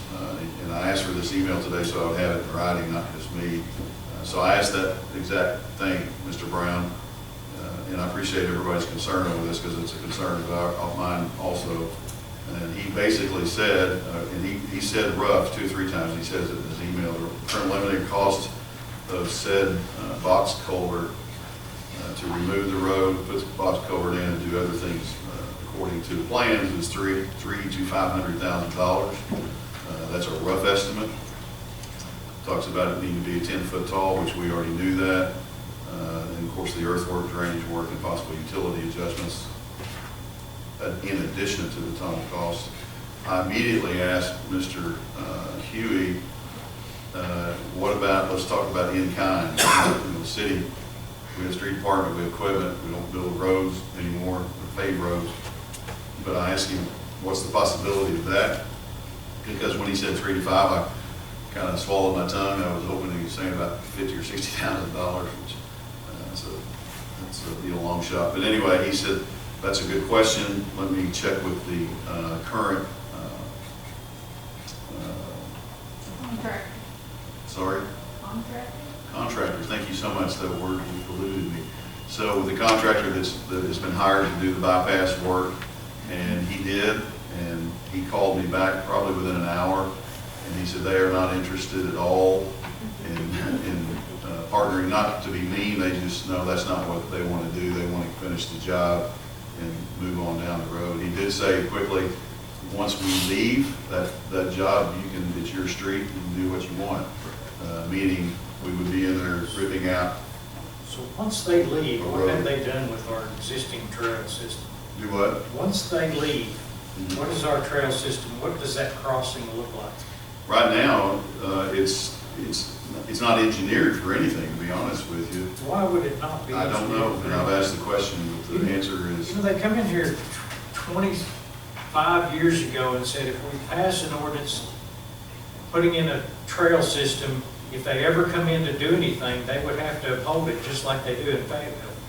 And now they're just cutting our trail and just leaving. Yeah, but I would be careful as to point fingers at RDOT. This is just my opinion, Mr. Powell. RDOT did the plan, we approved it, we accepted it. When did we approve it and when did we accept it? When we passed the bond to do it. When we passed the bond, it didn't exist. After that, then. I don't know what you're saying. Well, I don't ever remember signing off on a plan that didn't include our trail. Okay, so what we have right now is what they will do if we don't put a box culvert in. They will, I call it bevel. They will go to the 13 feet or whatever it is where the road height is, and they will bevel that out on both ends on the trail to make it handicap accessible from both ends, and you'll have a signal. You'll have a signalization. That's what's happening now. That's correct. That's correct. And it says it in the email that would be. So I was up on Grand Avenue today or yesterday. If you've been on Grand lately, because they've done it not pretty recently, they have 4. I think there's 4, maybe 5 signalizations like he's describing. He's not going into detail at all, but they have signalization to cross Grand Avenue, which is a 5-lane highway road. And you walk in, it's got big signs, pedestrian pointed down, arrows, and it has lights. You walk, and I drove up and down it 5 times, because if I got out and pushed it, I couldn't see what was going on. So I drove up and down Grand 5 times and waited for a pedestrian to come up. He pushed the button, and amber, not stoplights, but amber lights are flashing, and you can't not see them. They don't stop traffic, they warn you of a pedestrian crossing. And so that's what's there. I'm not saying that's what we need to do, but that's what they have. And you're saying that's what we agreed to? No, I'm not saying that at all. There is nothing in the We plan just get for. whatever they say we're gonna get? Well, They're gonna, RDOT's gonna get some of our citizens killed. I disagree, and by the way, I don't know why this is, I'll tell you why. Anybody that- can get That killed. street is gonna be busy. some of the kids that run up and down our streets from track, and I'm glad they do. Yeah. That's more dangerous than crossing with a light, if you're asking them, I mean, It'd be are a we lot gonna less control? dangerous if they're running underneath, just like they do down. They run down the middle of the road. So are we gonna close that section of Main Street during the Cross-country season? no, during July. Halloween trip? Now, why would you close it? Give us You're gonna have a- thousands of people walking across the road. So we have to adapt, okay? We're getting a bypass, we're getting the connection to the bypass. We're gonna have to adapt to what that is. I'll do this just like I did the senior citizen when y'all were harping on the water out there. If you wanna pay for it, let's put it in. It's $300,000 to $500,000. But RDOT's not gonna pay for it. Well, I agree with Mr. Powell, he's saying that, you know, they do all these accommodations, it seems like up in northwest Arkansas. And they do it with lights. Most of it's done with lights. The one on Razorback Road has a legitimate stoplight, I think. And you can do that route. You can do that. You can push a button and you can stop traffic. Why does RDOT? There's several of those on the road going to the basketball arena and the stadium. And let me tell you that, there's a lot more traffic on that than there will be out here. And But they're by the not way, caution lights, they're stop lights. You gotta remember who's paying for the trails around here. RDOT. So we wouldn't have what we had if it wasn't for RDOT. I mean, I don't know that I would say they're not treating them differently. I would just say that was asked for before the plans were done. We didn't do a very good job of saying, where our trail crosses this extension, we would like for a 10-foot box tunnel to be there. we didn't ask that. Right. Or we would like a lit stoplight crosswalk. We did talk, and Hunter can back me up on this, I think. We did talk to him about signalization, which we assumed was in the plans, and that signalization is not in the plans, or the plans that we have on our desk all over City Hall. But we did not ask for a culvert. When you say we, when was I included in we? 'Cause You've I've been sitting here for working a on it. long time, Mr. Powell. I know, I don't ever remember signing off on a plan. Okay, irregardless if you did or not, I'm telling you what we have. What we have is a dangerous intersection with pedestrians, or RDOT's gonna get somebody killed. That's what we. You know, if you keep saying that publicly, that's liable to come back on you. I'm just telling you. How's it gonna jump out on me? I don't want that dangerous But you intersection. keep claiming that it's RDOT's fault, and it's not RDOT's fault. We asked for the connection, therefore we're going to cross our own trail. If you want to pick a fight with RDOT, I'm not gonna be a part of it. I can go back in the record and see, what was in front of council or what So- council approved. Well, I think as a council, I would like we to do can, that, we can still, this is just a preliminary, we can ask for, and what is it, you know, he Just do it. says a 10-foot, I mean, what if it's what's the difference if it's an 8-foot? You can't do 8 foot, you have to be 10.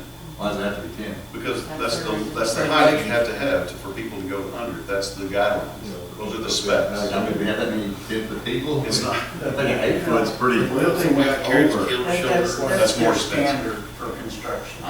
So, do we need to go ahead and apply for a tax grant now? I was gonna finish with, Mr. Huey even said, you can apply for a TAP grant to pay for whatever you want. It's not gonna coordinate with the timing of this bypass. Right. Because TAP grants, if somebody was here to back, Hunter knows, sometimes takes a year or more. Yeah, you only So, get to apply once a year in the spring. if they build it, Yeah. Well, it sounds like they're not willing to insert it now. the contractor does not want to be any part of that. It's his job. RDOT hired him, but it's his job, and they don't want to do that. I mean, I'm not to say, I mean, it may sound ridiculous to build it and come back and tear it out, but the only thing you're not tearing out now that you would then is the asphalt. Now, we also have to address and understand that if we put a 10-foot box culvert, we are now dealing the same thing that we do on both bridges when it rains. either because RDOT said very clearly to me on the phone, you're probably gonna have to dig down also. You're probably not gonna get the clearance you need unless you dig down. So when you dig down, you're creating another Denver Street and, right here, at the old senior citizens. There is some inconvenience when it washes some Yeah, mud you in don't there, walk on it. but it is safe. It's safe because you don't walk on it. It's underwater. It's a safe. So you know what they do now at the old senior citizen center when there's water over the trail? They put bricks down. Not anymore. They come up and they walk across the street with no signalization. I'm not liking it. I don't like it. If you gentlemen choose to put a box culvert in, it's $300,000 to $500,000. Charlotte, if you find what you're looking for, it's on me if I agree with Well, that. I mean, just Well, don't. let me ask I'm you this. looking at something- Even if you didn't vote to do the, I'm not sure where you're going with that. If you're looking to place blame, Rod, it seems like that's what you. Hey, do. if we have the plan in front of us and we agree to it, I don't then we think should. that's I'm not- how it worked, I'm not- because, well, the mayor told you back in September of '03, he told council, that and this was the Cemetery Masonic Lodge conversation, is what was the Main Street extension for bypass. And it said that the mayor, had spoken to Jared Wiley, and that, plans are gonna be let out for bid in November of '23 with dirt work expected by spring of '24. So that kind of tells me that that's not how it worked as far as them presenting you plans. I think we contracted with them, and it's their deal, it's their puppet. When I say we approve, I mean, we've all been sitting here since day one. You've been here, I've been here, we've all witnessed what's happened. We've all seen it get to the stage that it is. That's what I mean when I say we. We've certainly seen plenty of exhibit A's and B's of that area, this little nook and cranny that we're giving back to the city that was allotted, but this was the acreage that the Burgesses weren't gonna use. I mean, we saw a schematic of that intersection for sure in a couple of meetings here. Let me, I don't know why we didn't address the trail. in the future, if we decided that we wanted to do more than just the signalization, we could still come back after the fact and put in that culvert Yeah, and that's get what- that grant. That's what I said. The only thing worse you're gonna be doing, if this is the way to Yeah. say it, is you gotta take the street out. You gotta cut the street. But yeah, it's doable after the fact. 300 to 500, maybe more by then. Now, I would say, and I talked to Jeff Turner about this too, you know, we have a local crew that does concrete work, and there is no doubt in my mind at all that if I was able to talk them into a in-kind or us doing it now, that we could get that, I don't know, I'm throwing a number. So I shouldn't throw a number, but it would be considerably less than $300,000. When does it become ours? I suppose when they finish it, I don't know. So when When they it's finish open. it, When it's we open. could immediately send a guy right in behind them and cut it. I suppose. It's gonna Like go. they have the temporary Which would easements and everything, and then you all want decide, that and then intersection they close for, that I don't know portion what after it it's is. all, and then it comes back. That's a city street, it's not. So when, You wouldn't be able to do anything until they finish this road, because that's gonna be. Yeah, that's right. if it were ours, it's ours. We But- could decide. Yeah, but it's gonna be that's a gonna road, be because used they're while tearing this the is bridges closed. out. Well, they need to think about that before they give it to us, and but it becomes ours with our discretion to do whatever we want. Well, we couldn't cut that. We're not gonna cut that if they're using that as a, and this is closed here, you're not gonna. Because from 96 to Bell, it's gonna be out of commission. Correct. We don't have money. What about money for what? No, I think we do. We've been told tonight that the flood mitigation, I forget what that is, buying homes, whatever, the bridge grant, 380,000, No? you know, in the budget for that. I'd like to really see a proposed drawing of actually how, you know, right now he's throwing out, you know, numbers and stuff, you know. and- Well, they'll engineer, they will, as soon as, if I told them tomorrow to put a change order in, they would start the process. Now, I don't know how long it would take to get that back. Somebody say something? No, I thought- I'd be in favor of that, because to me, it's, yes, you know, there's one of those things that, oh yeah, we dropped the ball, and, you know, we should have been on top of it and stuff. But it's gonna be a shame that if we show the, citizens, okay, we're just put in a finished project and stuff, now we're going to tear it up again immediately.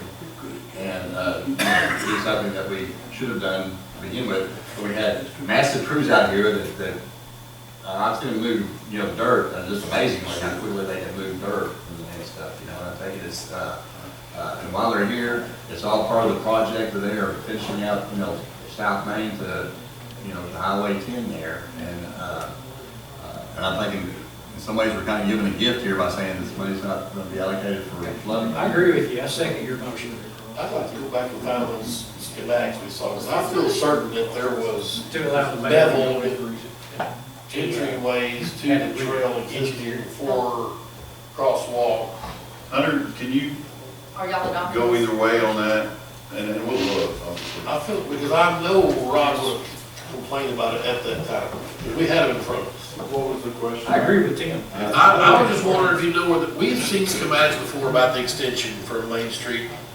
And we had them in our hand, and it had all the little plats and stuff that was getting donated to who in there. And I know the trail was on that, and some sort of rendering of fanning out and having a crosswalk, and I know there was something on there. There's no way Rod would have missed that at that point.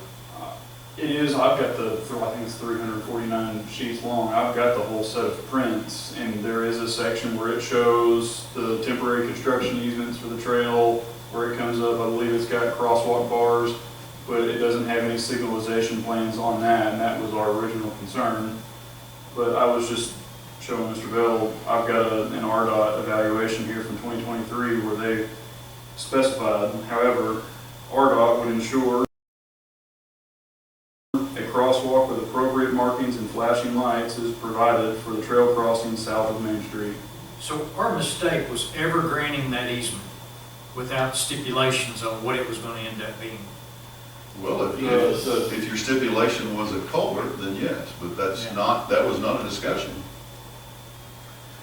We joked around about an overpass walk, pedestrian deal and all that. We talked about that, yeah. But We have a bridge over there, but I promise you, that's not an issue.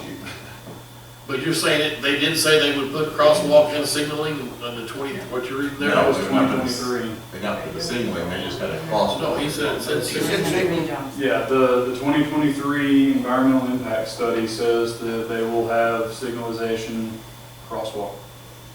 It did not make it in the plans, and that was where I posed the question to RA Ken Wilson, right? Over the whole project down here, and he told me that they missed it, but they're taking care of it, and they're gonna get it up to spec, and So I think push comes to pull, if that's how it's said, we could probably end up with, and I'm not saying this is the popular choice, and by the way, I'm all about a tunnel.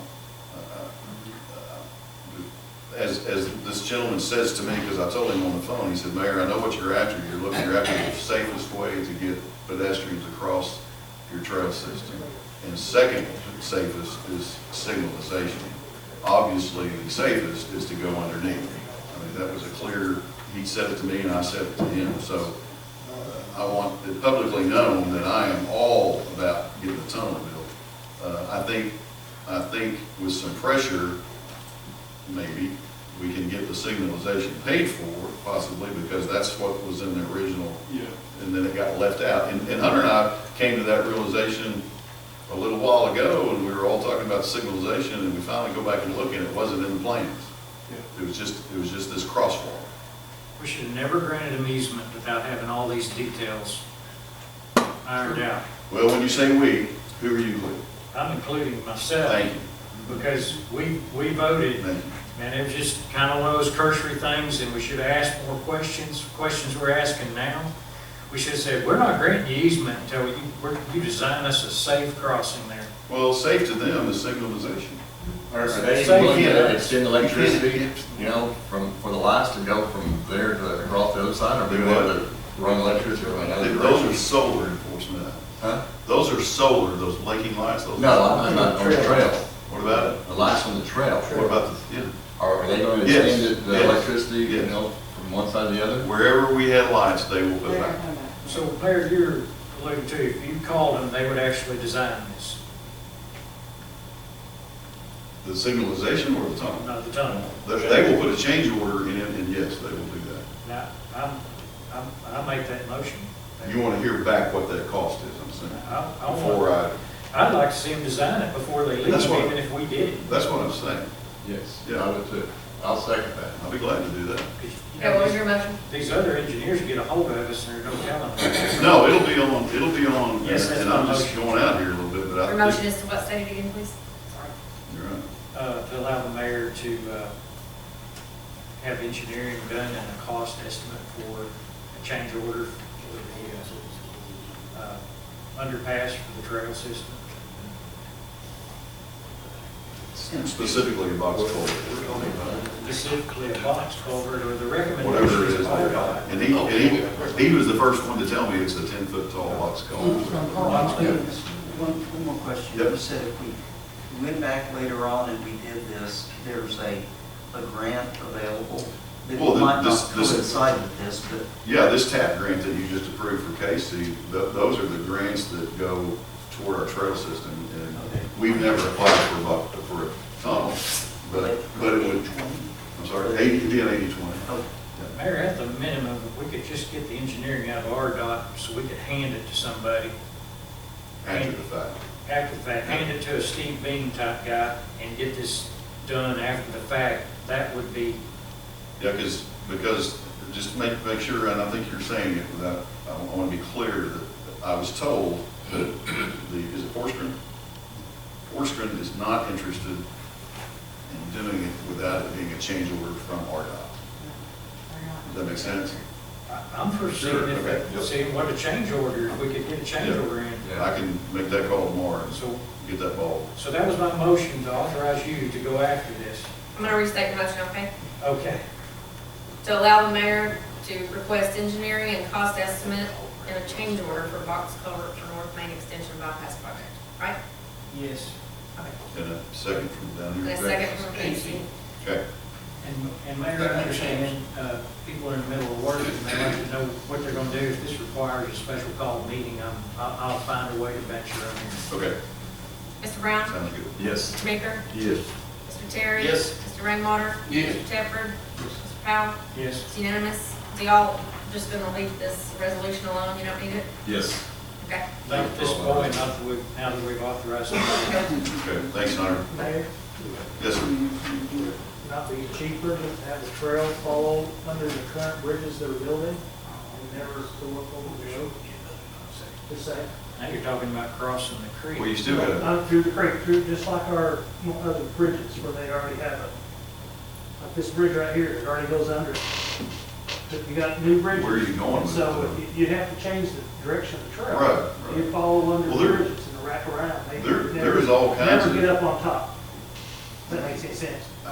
It doesn't look like there's going to be a gap like that. It's going to be solid, it looks like to me to, I just 70. say that'd be something to look at. Okay. Might Well, be I able will to tell you- stay under those bridges all the way around back to. well, and I think you're, I don't know that you're looking, yeah, there's obviously options. And Brad and I, or Chief and I talked about, or somebody did about, or maybe it was Sonny, doing this number around and avoiding that altogether somewhere, unless you get under a bridge, you're gonna cross the road. And unfortunately, and I still think, and this is another topic, but when it rains enough on the trails that we're having now, people are forced either to turn around and go back, or they have to come up on the road and cross without a light. And I think that needs to be addressed too. I know Casey had looked a little bit into raising that down there with the grates or something. I don't know whatever happened to that. But we have one very dangerous situation already that we just kind of ignore, to be honest with you. But yeah, you're right. There's block. Sometimes they put concrete blocks Don't down. they? But Timber Street's not that Trail way. in with this stuff? Right. So the trip, yeah. And they probably have consideration to where they place them because of the drainage and things. Now, when water gets up at Denver Street, it's not as bad, but it still does. But I mean, basically, though, I mean, you still have a path to go across. I mean, you're talking about the ones right there at, under the old bridges. Well, the box culvert on Denver was put there, like Mr. Powell said, on purpose to allow for the trail. When it rains, it's the same thing. You have to get down there and one, you can't walk it, and then you gotta clean the silt out because you can't walk it. And then the one by the old senior citizen center, I was I was the parks director when we built that, and that was added, that was a big fight for quite a chore to get that built underneath there. And we had to go to a certain level. We could not bring it up because then your Corps of Engineer and everybody else gets involved and you're impeding the flow of the water. So. We got one of them out of, RDOT was involved in that, and one of them's out of it, because that wasn't part of the highway at that point. Now, right, we're worried about the Corps of Engineer. Yeah. So I'm tickled to death to call him back tomorrow and say, hey, we're considering a change order, and please show us engineering on said tunnel. At the minimum out of that change order, we would get engineering. Yeah. That's expensive. Yes. It's a good call. Okay. Very good. And again, I have no intention of putting anybody in danger that we don't have to. So, and money should not stop us. Well, let's try everything we can. Okay. I agree. Very good. So there we go. Number 10, department reports and questions from council. Most are here. Well, Jeff's still out with health Jeff issues. and Casey are both out. Today, Casey's out also with health. Buddy Lloyd. Yes, sir. I'll make this quick. Okay. My name's Buddy Lloyd, I live at 305 Twisted Oak Way. Is that in East Village? Sir? Is that in East Village? Yes. Okay. I would like to comment on economic impact of the air base. We have 3 people live in East Village that's employed by the air base. One's a fighter pilot, moved here from Las Vegas.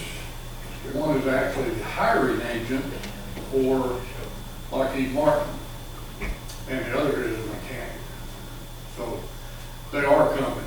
It's just not happening overnight. I'm here to thank the council on behalf of the Masonic Lodge and Troop 54.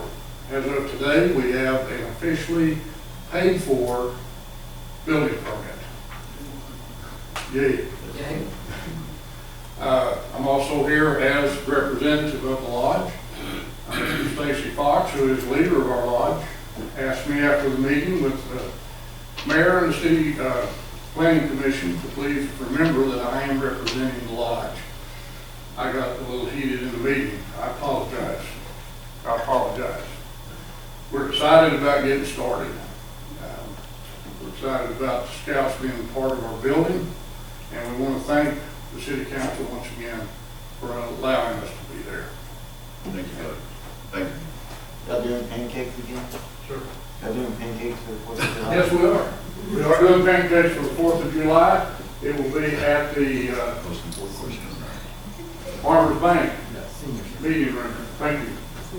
Very good. We've got a commercial there for pancakes. All right, yes, right. Department heads are here. If you want to really focus on Tanya, I think that's. Yeah, I don't have anything prepared, but I'll answer any question you have. Bless her heart, she sat through 2 department head meetings so far. She did not want to be there this morning, I can tell. She stuck it out, so. None of us want to be there. I just like, thank the street department on their cleanup. Oh, the county, or state, city cleanup? City county. Yeah, I heard it went well. I didn't, for the first time in several years, I didn't bring it up. Tell them thank you, they done a good job. Okay, yes, sir, chief. I was going to give them an update on where we was with the animal services, what we hope to implement, and then the ask that I'll have of y'all later on concerning our city ordinance. What we're hoping to do with the help of Ms. Charlotte and Hunter is to have a online registration. I've talked to Mr. Meeker about how the state Game and Fish does their online licensing. He gave me some feedback. I took it back to Hunter. Hopefully, we can get a online pet registration to bring us into the 21st century. That way, somebody doesn't have to take a day off of work to come and register their pets. They can do it on their phone or on their computer, whether they're at work or at home. I would like to streamline the cost of that. I'm not sure what that will be at this moment, but there's a lot of cost in this city ordinance that I think that we can get away from. Also, we're going to be implementing a mobile pet registration. We'll go to somebody's house and do it for them, free of charge. Well, going to their house will be free of charge, but they still have to pay for the registration. That'll be a service that we provide. Maybe your elders can't get out, we can go to their house, do it in their front yard or whatnot. We'll also hope to implement our own chip, not sure the wording on it. System but- scanner.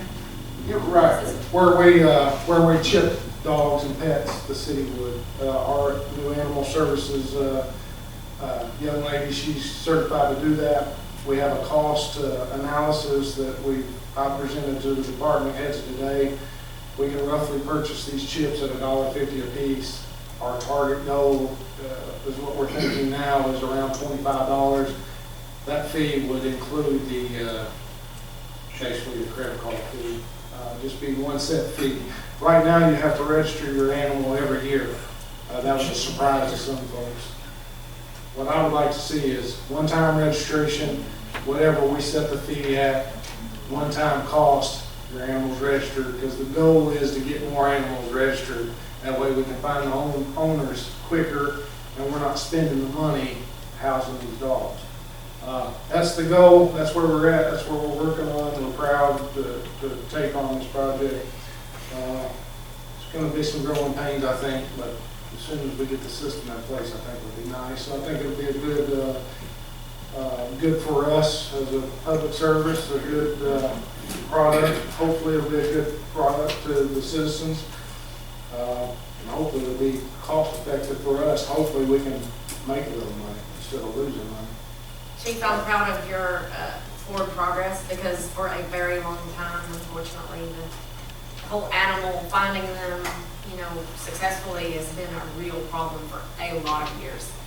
And when I first came to work for the city, I actually issued all of the dog licenses. Is what they were called, dog license. And it's just kind of ever since. What we're doing now is not working. Nobody, I'm not going to poll the crowd in here, but I almost bet that hardly anybody in this room, with the exception of just little farmer. Yeah. There's not a whole lot of dogs being registered right now, so what we're doing is not working. So we're going to try to improve the process and try to come up with a different solution. And part of that will be redoing this ordinance. And with y'all's blessing, I would like to take the administrative part, like the monies, out of the ordinance. That way we can flex without having to come and be 3 readings. We can flex on the prices. If we're losing money, if we're making too much money, we could adjust. Right now, They do that. you're right. Well, hopefully, in a year or so, when we get dog registered, we'll quit losing money. I have a Hopefully, question. we can make some money. Travis, You never make too much. don't we have to establish charging fees to the city by ordinance? Isn't that the mechanism that has to be that way?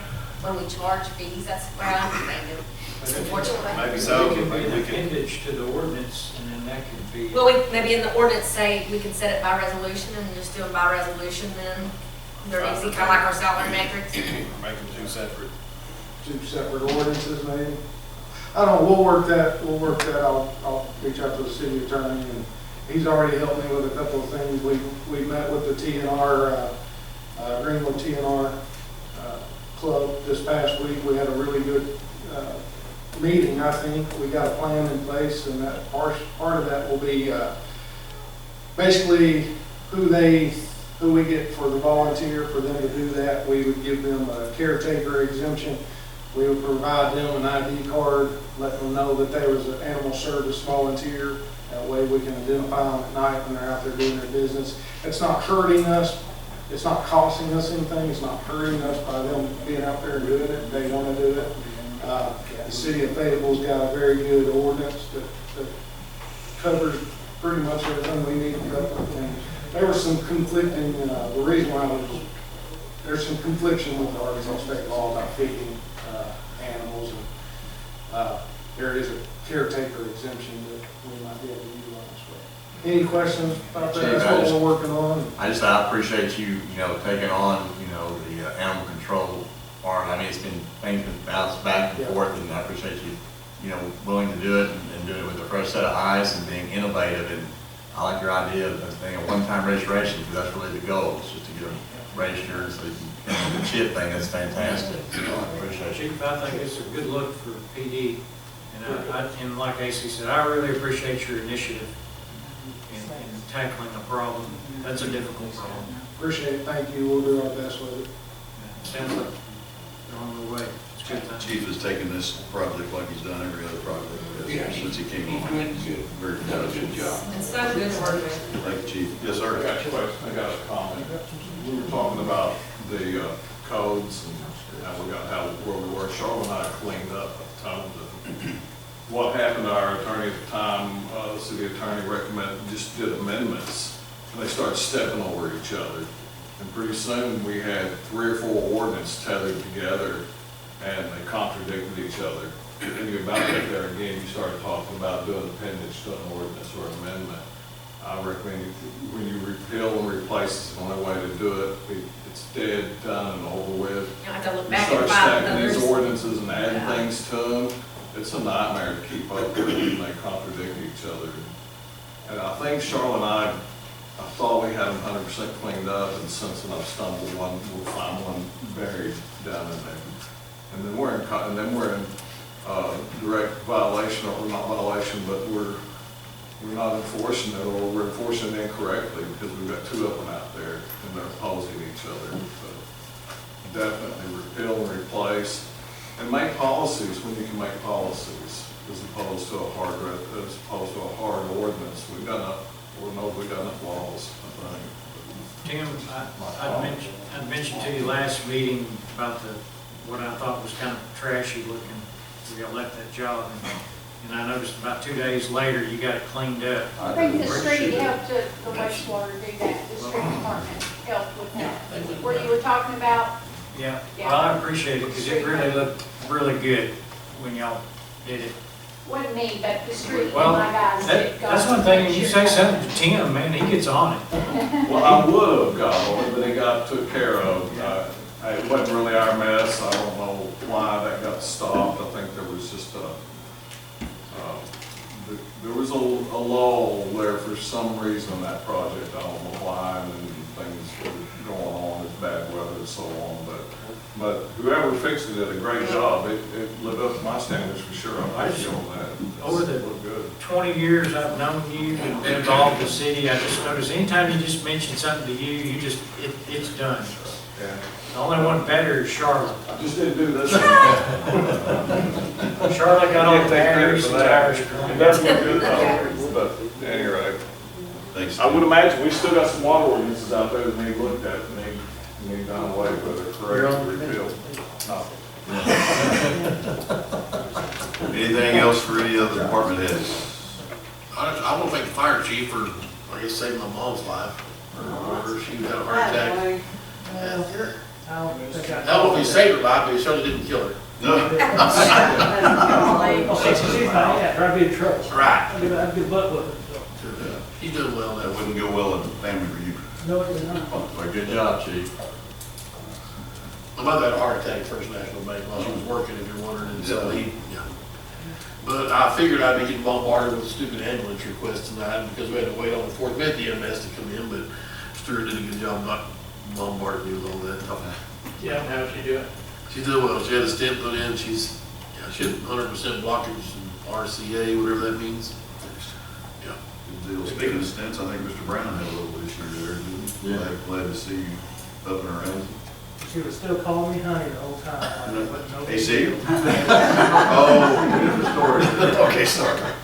Hey. That was a good one. Anything else for department head? Otherwise, we'll go into council forum.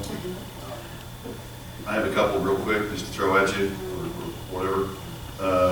You have also in your packet a letter, it's actually an email from Mark Cook, who is the engineer, as you know, with James Ford. He called me the other day, just kind of out of the blue, and we talked for a while, and trust me, I've already talked to the chief, and I know that this possible fire hydrant does nothing more than provide the chief with a fill mechanism. It's not, you can't hook your truck up to it, you can't hook your bumper up to it, anything like that. but he did call and say he knew there was discussion during the senior citizen, all that we were going through, trying to make sure that we were safe out there. He called me and said, are you still interested in a fire hydrant? And I was very anxious to hear what he had to say, and it wasn't as good as I thought, but it was at least something. And so he basically said, in the email kind of says it, he says they're, because of the widening of Highway 10 out there, and now that RDOT realizes it's their water lines, not ours, they were approached on what to do, and they're going to have to redo some things, if you will, move some lines. And he said, I can get you a hydrant over there, and it's no more than a fill, and he knew that too before I spoke to Chief, at 250 gallons per minute, but it's something. And so he said they would do that. We would pay, if we were interested in that hydrant being on our property for future. It's a start, I guess, and it would be approximately $10,000 for a hydrant, give or take, depending on how.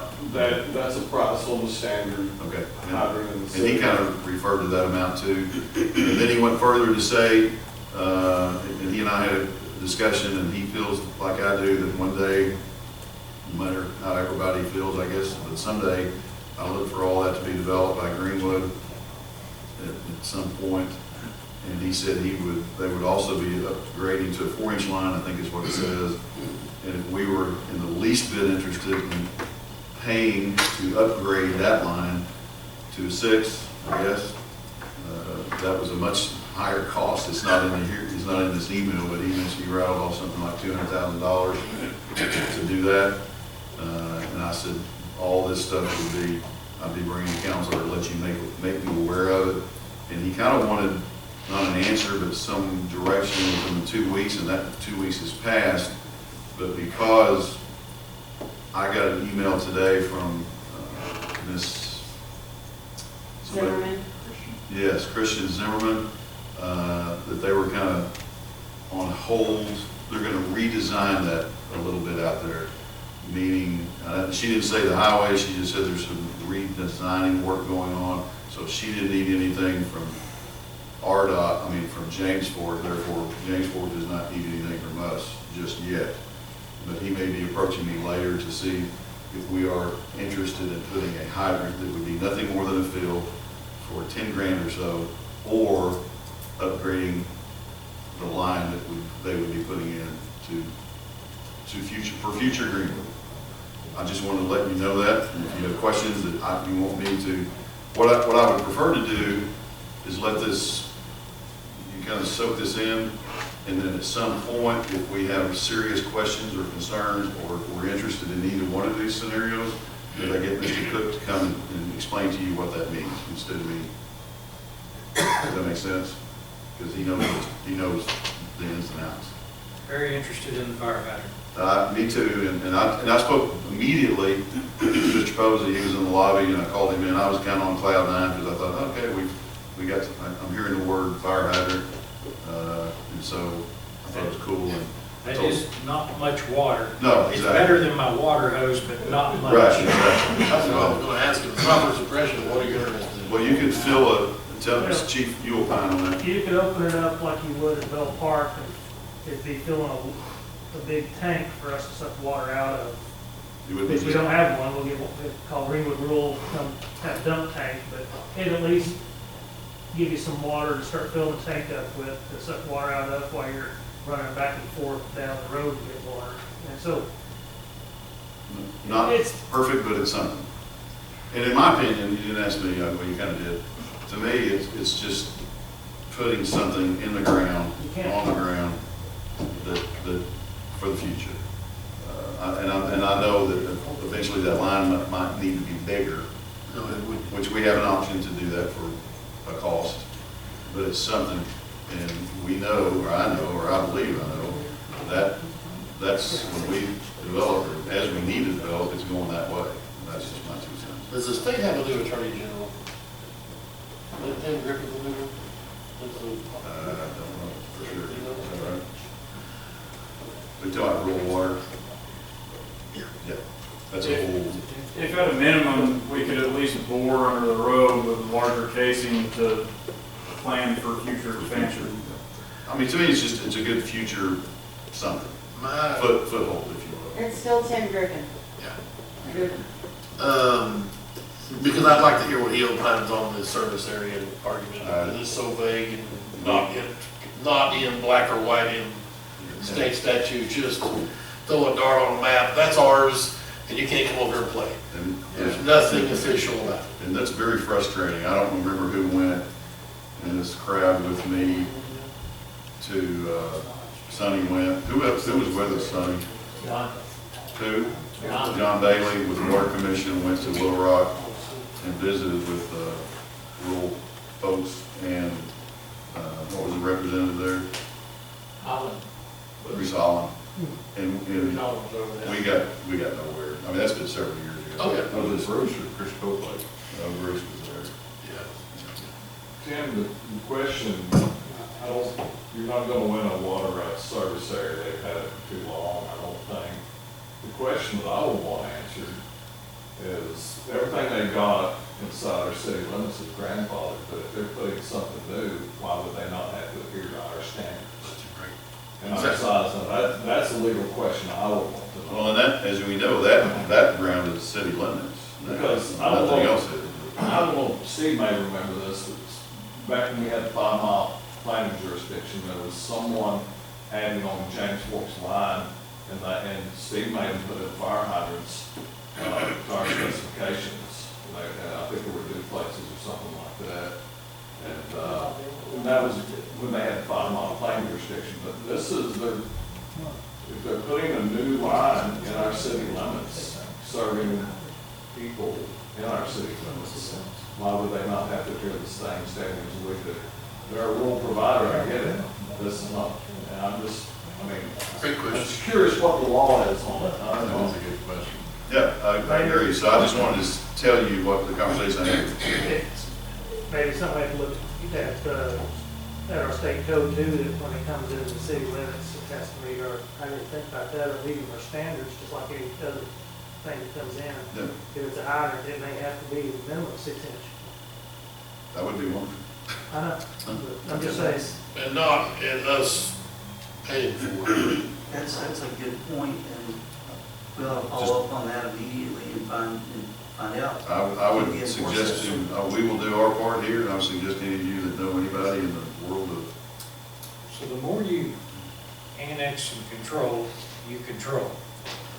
So that being said, we have Travis doing things, and what, if Travis ever feels like working on annexation, and let's get it on the ballot, let's try to increase our control, especially even just if it was nothing for making rural water, let's bring their system up to compliance with us, which they would probably just say, I tell you what, you just have it. no, I agree. I think there's a lot of ifs, ands, or buts. Anyway, just want to let you know what we're We're voting. at their mercy because they provide us water. Correct. And Travis has done such a good job on things, I'd just soon pay, I mean, if he wanted to charge us for things that are outside of his general duties, that's fine. I would just like to see us move forward on some annexation again. Okay. Real quick update, the senior citizen in itself, we've got a walkthrough. They've already had a walkthrough. They did the punch list. Chief Brian is going to meet with the fire suppression folks Friday, and all those involved to get that thing finally tested, and then we're going to start moving them in. So that's good news. All right, I'm done. People? I've got a couple of things. Yes, sir. Speaking of annexation, I've gotten, and we talked about this before, Damascus Road is requesting payment. And there needs to be some type of official response to that, to put that, to make a decision and get off the fence on this. They are requesting paving. Well, they think that the city. Wow. We're gonna run on one. Get out there. What happened? It's late meeting. But they have asked me several times, why didn't the city improve this road? It's the only city road. Now, you know, the people who are asking the question, most of those houses, you know, up at the top were built at a time when they said, well, you know, the road's not paved. I mean, that's what you get when you get incremental build. You get a lot of things that are substandard, and they want the citizens to come back. Until it gets annexed. Into the state law reads, you have it's a very, very vague verbiage about how much time you have to provide them sewer and paved roads and water and the like. You're calling it a road, and it is a driveway. Yes, the private It is a private driveway. We have no authority So it's still a red sign, I'll put a green If sign. you go, these people that are talking about it, their utilities and everything are down on Denver Street. And they're down on Denver Street because there's no easement granted, because it's a driveway. I thought the city made that a street. A few years When we ago. annexed that, there was only one house up there, and we told them that we would maintain the road, but we would maintain the drive, but we would not pave it. Here's my ask, is that we respond in some official manner, you know, based on what we're required as a city to do in terms of services once a parcel is annexed. I can't imagine that we would, as a city, be forced to pave a road that was never paved, and houses were bought recently knowing it wasn't paved, and then ask someone else. That's the responsibility when you start developing things. You need to have that sort of thing going on. That doesn't meet subdivision standards, does it? When you annex property, and you, in your annexation, and you say, I will provide this, this, this, and this, you have 5 years to do it. If you don't say, I'm going to do this, this, and this, you don't have to do it. Okay, so that's key. If we have that document, if we have that understanding or that agreement, let's present that and say that when we annex, we promise these services, and there's not a requirement to provide more than that. And the fact is, a lot of the people who are living up there purchased that property knowing it was a dirt road. Driveway. Assuming A the driveway, city, whatever you want. assuming the city Yeah. would pay this as they annexed. This Yeah. is similar to the road that, off of Deerwood Road, if you're that way, you should live at the end of it. That's private drive. We don't do anything there. Yeah. And the Masters was the same way. Like I said, there was one gentleman that lived up there, and when we said we were gonna annex the property, he said, well, what about, you know, this driveway? And we said, we will maintain it, but we will not pay it. That's not up to the city. We didn't promise it. We didn't promise anything that back then, basically all we promised the annexation was fire and police protection. That was it. No water, no sewer, no So the request, I'm sorry to interrupt you, are they requesting this of you? Because we don't have an official request. I have gotten, I know that. I've gotten emails from them. You know, And I've told them it's a private driveway. If you get on Sebastian County AR, you can see in the middle of the road, property lines come to the middle of the road. It's never been dedicated to us. We don't have any right to really be up there and do any work because it's on private property. It's a driveway. Okay, I knew we annexed, I just didn't know what went with it. Yeah, we've annexed it, but you can still annex people who have a private driveway. well, based on how we classify it as a driveway or what, we need to be able to document it is a driveway by standards of the city, and that's in the land subdivision regulations. It has a definition for a driveway. And if it meets that, then plus the document that says we agree to provide these services, then that kind of puts that to rest. But, you know, it's like I said, when it comes to development, the people here come first. We protect these people as a city who are already here.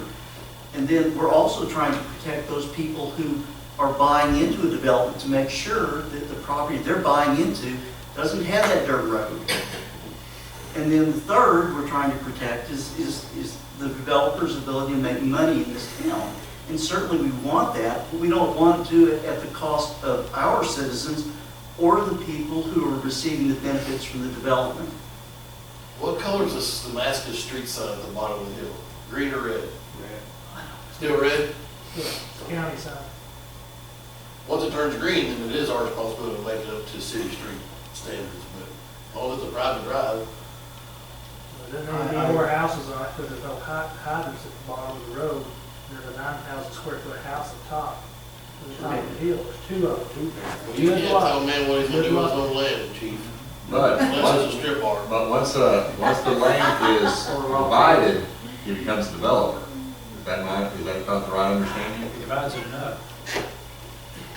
There's some language in subdivision regulations, if you divide a parcel into more than one. So there's this gap in there, that if you just keep incrementally developing one lot at a time, then subdivision regulations never really take hold. Off Coker. And there are lots of places that we've got this sort of thing. In Hunter and Sunny, they know this stuff, and it's giving them headaches. We need to resolve this one. Let's just resolve this one. Get it down on and respond and make a decision on that. And if we need to come back and vote on that. But anyway, that's the first thing. So I'd like to respond to that. Without my office or Sonny's office knowing the request, do we have? We can't respond to So something that we don't know. please forward what you have. I'll forward this email to you. Just put it on next month's agenda to classify Damascus street or driveway. And we just, Yeah, we can do that without even a request. we classify it as a driveway because the property lines go to the middle of the road. I think it takes a resolution on it. To classify it. 2027, $795,000 is budgeted for 2027 in your capital improvement project plan for street. To pay that. Yeah, I don't know. one time we actually had Do you want Damascus that on the down next as agenda? a It's picnic moved project. to It was discussed, I but don't think it was ever approved. No. No, it's a- It's a long-range project. It's a long-range project. Yeah. But if it's a private drive, it's no longer in the range, is that? It is a private drive. Property lines go to the middle of the street. So I think it's best that we get this ironed out instead of kind of kick the can down the There's road. been nothing dedicated, there's no easements dedicated, that's why all their utilities are down there on Denver, it is a private drive.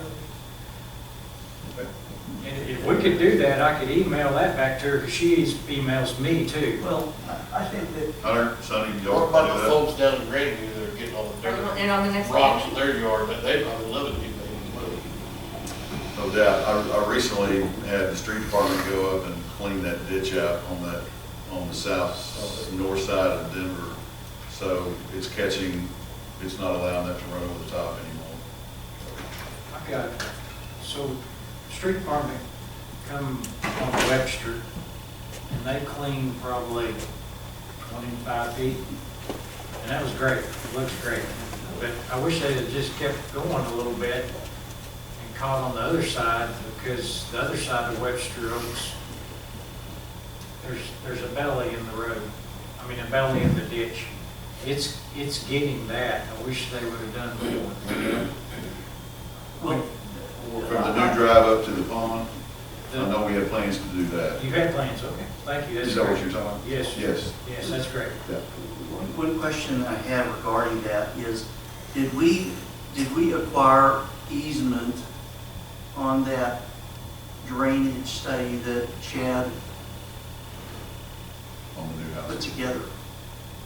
Did we get an easement to maintain that? The drainage above Webster Street? No, sir. Okay, It wasn't So- public drainage, it was private drainage.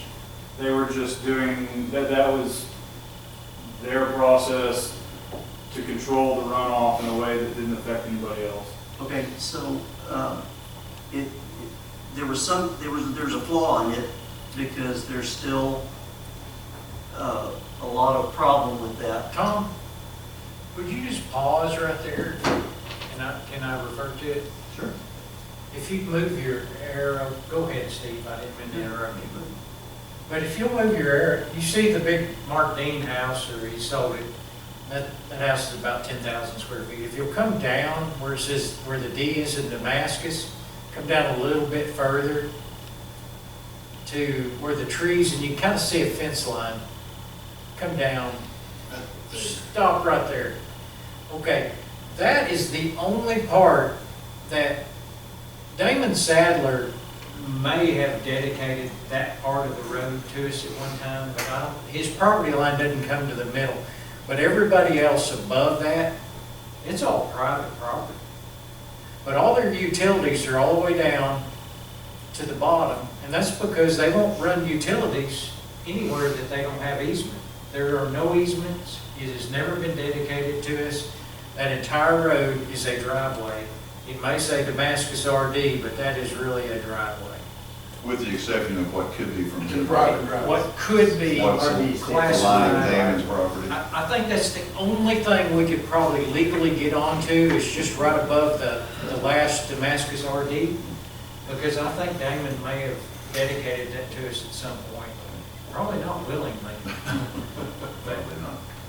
But everything else, if you look at our Sebastian County AR, it shows the property lines abutting. When we annexed that. Now, why show it back? You talk about the. David's only question was, could he still raise cattle out there? And I said, certainly, and he said, I'm for it. So, he wants While to you're on the see- map here, it shows where you're talking about, Steve, as far as Webster and the drainage. If you'll, Tom, could you go a little more towards the top?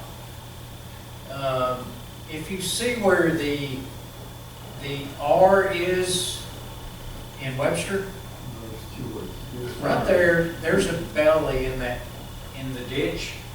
And I've been trying to get a really good video. On the east or west side? Now that it's better, let's see. East. Okay, all right, so do you see where the T is in Webster? And you come down, there is a belly in the ditch. The ditch doesn't drain. West side? But it's on the west It's side. on the west side. On the west side, yes, Okay. the ditch is on the west side. Okay. But between those two houses, when it really rains, water's passing underneath the road and it pops up in the yard and you can see it just springs up like a broken water line. I think it's washing underneath the road and we're most likely gonna have a sinkhole there in Webster at some point if that ditch doesn't get cleaned out.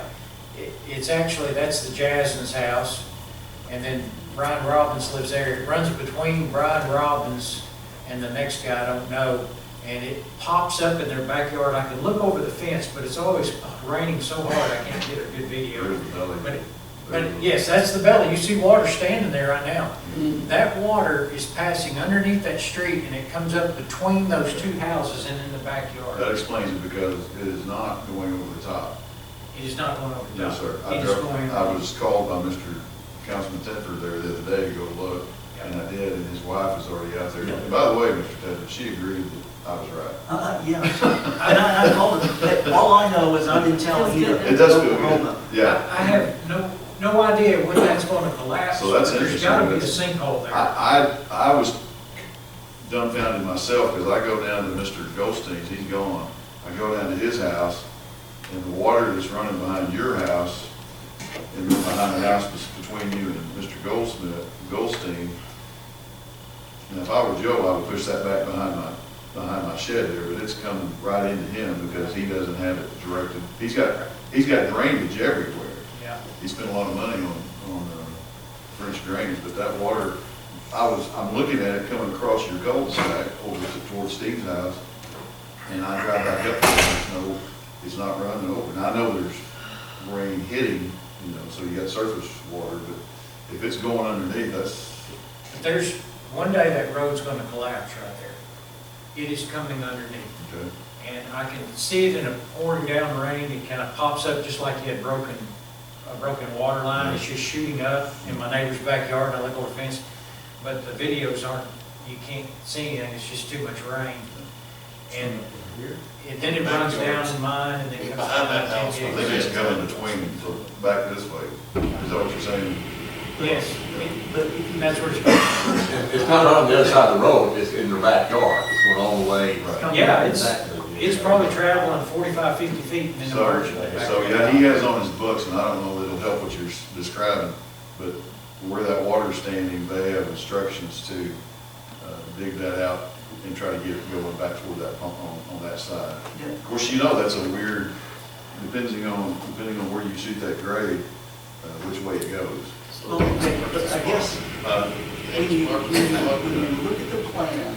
when you look at the plan versus what they actually did, the water is not being directed from that side to the pond.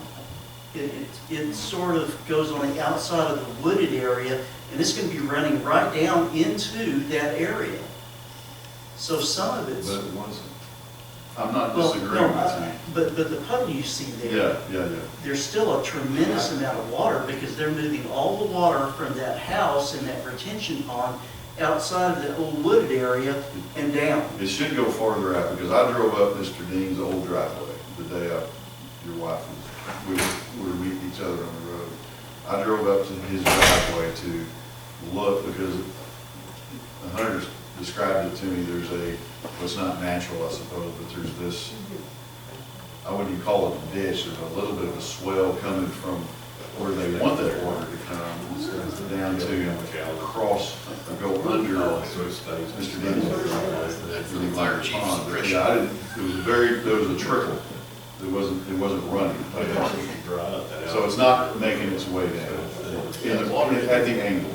Well, we're supposed to get some rain tomorrow. I'll be here. I'll go up and if we get a significant amount of rain, I'll go up and get a video of what's going on there. But We need to put a little duck. at the very top, Watch and you see go. where- Well, we're looking at all the algae on that water still there, and it means a lot. I thought it was cheap to use that for fires. Yeah, well, like Mr. Powell said, I think that's a swell there that's holding the water. If you put dye in that water, it comes up in the people's across the street backyard. And it's gonna collapse the street at some point. That's been this is not an immediate problem. And probably under their house, Rod. What's that? And probably under their house, or at least through their yard. Well, Now, I'm not sure if we're responsible for any of that, but I foresee litigation. But to answer your question originally, I think Hunter answered, that is not we don't have an easement or a right of way on that ditch that was dug, so it's not our responsibility to maintain it. Why don't we? That's what I'm saying, we're supposed to be maintaining that without water standing. No, not that. I'm talking about what they do. So the brand new house that's up that hill, that's what he's asking about. Yeah, the swell's further up. Go back to your overhead.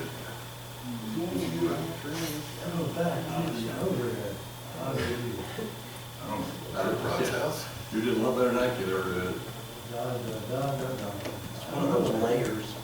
I'll flash on my house, I probably got some code enforcement problems. That's double checking law.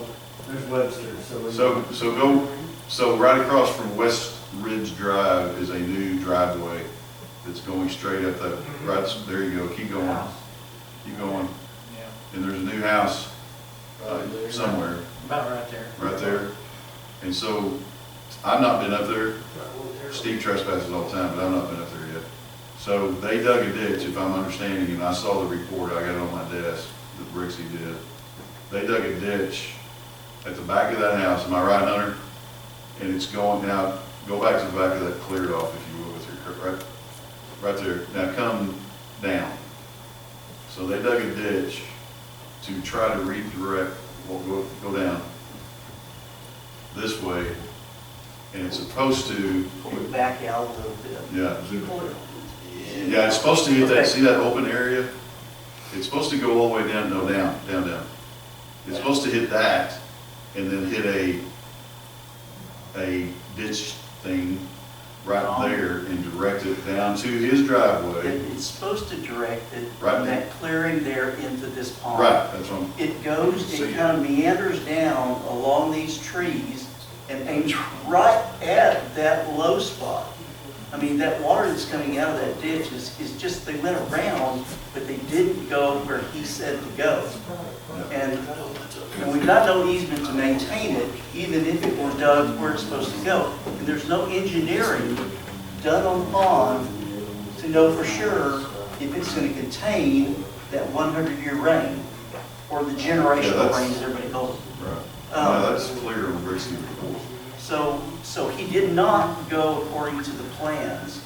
It's a, now. That's another one of those gravel driveways that you're not responsible for. See how far it goes up there to that other house?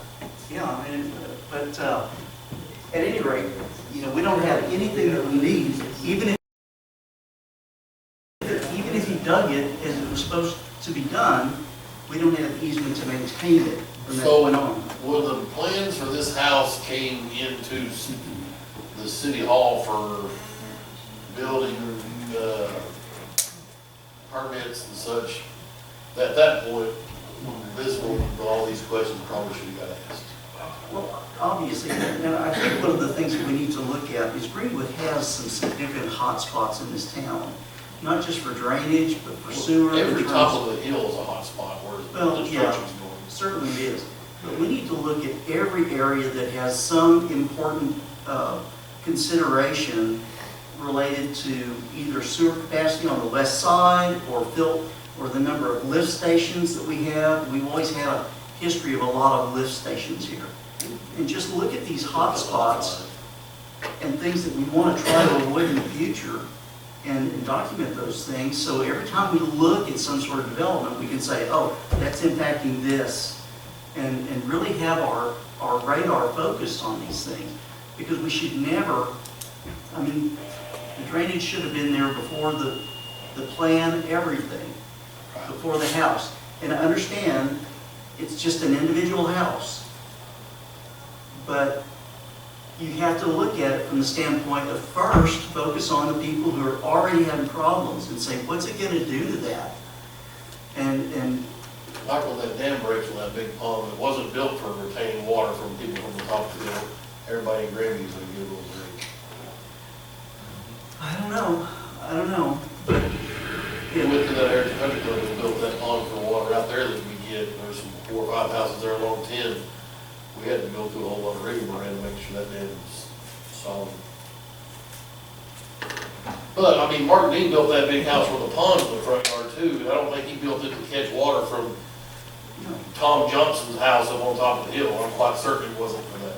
And there's a release in that pond that goes out into the ditch on Denver Street and goes underneath the street, and all that water from the overflow of the pond goes back. It's probably about right here, and it just goes underneath the street and in back of these properties here. And I assume it finds its way into the ditch on Denver Street sooner or later. But right now, this pond is about capacity. If you had that rain that we had the other day flowing into there, it would find its way to a spillway point. The pond underneath the hotels, or the pond over there on the west side of Butcher Street? What's that? There's a pond right there underneath hotels, right? Isn't that what every retention pond is designed to do? Yes. There is a pond just back there in the woods. That's So, not is that what you're retention. saying, No. capacity, or are you talking about the? No, needs? this one is within, say, 3 or 4 inches of its capacity right now. Okay. So, is it the dam integrity that you're worried about? I'm just, Or, I mean. all I'm doing is saying, all I'm saying is, they did not, we had in August of last year, they performed a drainage study. They didn't give any construction plans. They didn't give any easements. So now we've got a ditch that really doesn't perform what it was supposed to do, and is contributing to the problem that Rod just pointed out. And even if they built it correctly, we don't have the easements to go in there and maintain it once it's built. Now, that pond there has nothing to do with the water you're talking No, about. He's supposed to, his drainage is supposed to flow into this pond right here. Okay. And it does not. You can see where it crosses the gravel road, just on the north side of that. It just follows along that tree line just about halfway down It's actually a concrete and stops. That's concrete He's got cold under it. Yeah, it's a culvert there, not concrete gravel. And I mean, I just want to say, I just can't keep doing things like this because I don't even want to maintain that ditch. In the future, I don't want to maintain them. We just need to identify problems that we have and nip them, either don't develop them or put something in place to prevent additional damage from occurring. And we didn't do that this time. And so we've had problems. Agreed. Yeah. Okay. Anybody else? Got Thanks anything? for the graphics. Oh, yeah. That, yeah, thanks. We Oh, yeah. filed, complaints have been filed to the ADQ about the mining. And it was interesting, I just forwarded the email to you and Sonny, Hunter, Travis. One of the considerations that they noted was you cannot mine without a permit. So apparently they don't have a permit with the ADEQ, or at least ADEQ says they do not. I sent the letter to you. Yeah, I got your email. I'm gonna have to look into that because Jacob told me that he had a state mining permit. Yeah. And then they're under a weird umbrella right now with RDOT on site. And ADEQ, when I had ADEQ on site for their water pollution violations, they told me that they were under the umbrella of RDOT's stormwater prevention permit. So I was at a loss of what they were supposed to have based on who's on site being RDOT. If it wasn't RDOT, it would be fairly easy to determine. RDOT adds a level of complication into this project. You're saying because they're using their dirt for this construction? Yeah, RDOT is permitted for their construction, and then that's an umbrella permit that they're supposedly carrying no matter where they're pulling that material from. So RDOT's immune from having to answer to ADQ? For the most part. Kind of like putting rocks across the street back in October. And then when it rains, they dig it back in all. Yeah. RDOT can do what they want, huh? Okay, that's all I have. Sorry, guys. Including making our dangerous trail. Over here where the trail crosses. One of them. Yeah. Anything further? Anybody? Thank you all. That would Make a take- motion, we adjourn. Well, that makes this quick. Thank you.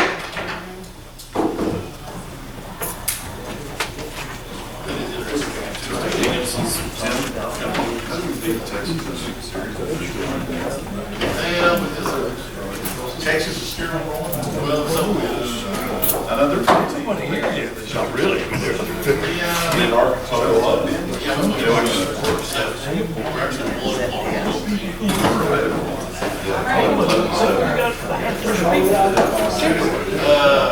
Yeah. Yeah. All day. It's like our problem.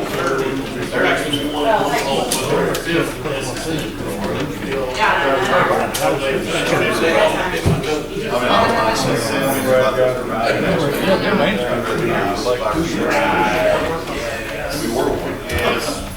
Danielle Smith, code enforcement officer. There's nowhere to go when you're one. Code enforcement officer. Unless you're Greenwood, then you just stay there for a day. Code enforcement officer. to me.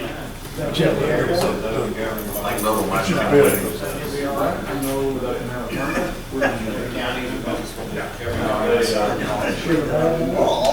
Real quick, I go. Oh, 16. You don't have to tell her Friday. Well, she knows she said it. Got around there. Sorry. I gotta get one of those letters. This, well,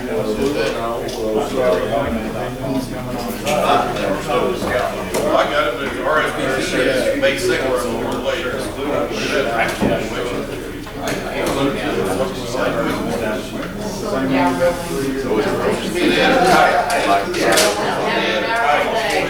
You didn't see me more. May I'll go to the spot on tomorrow. That's all it was.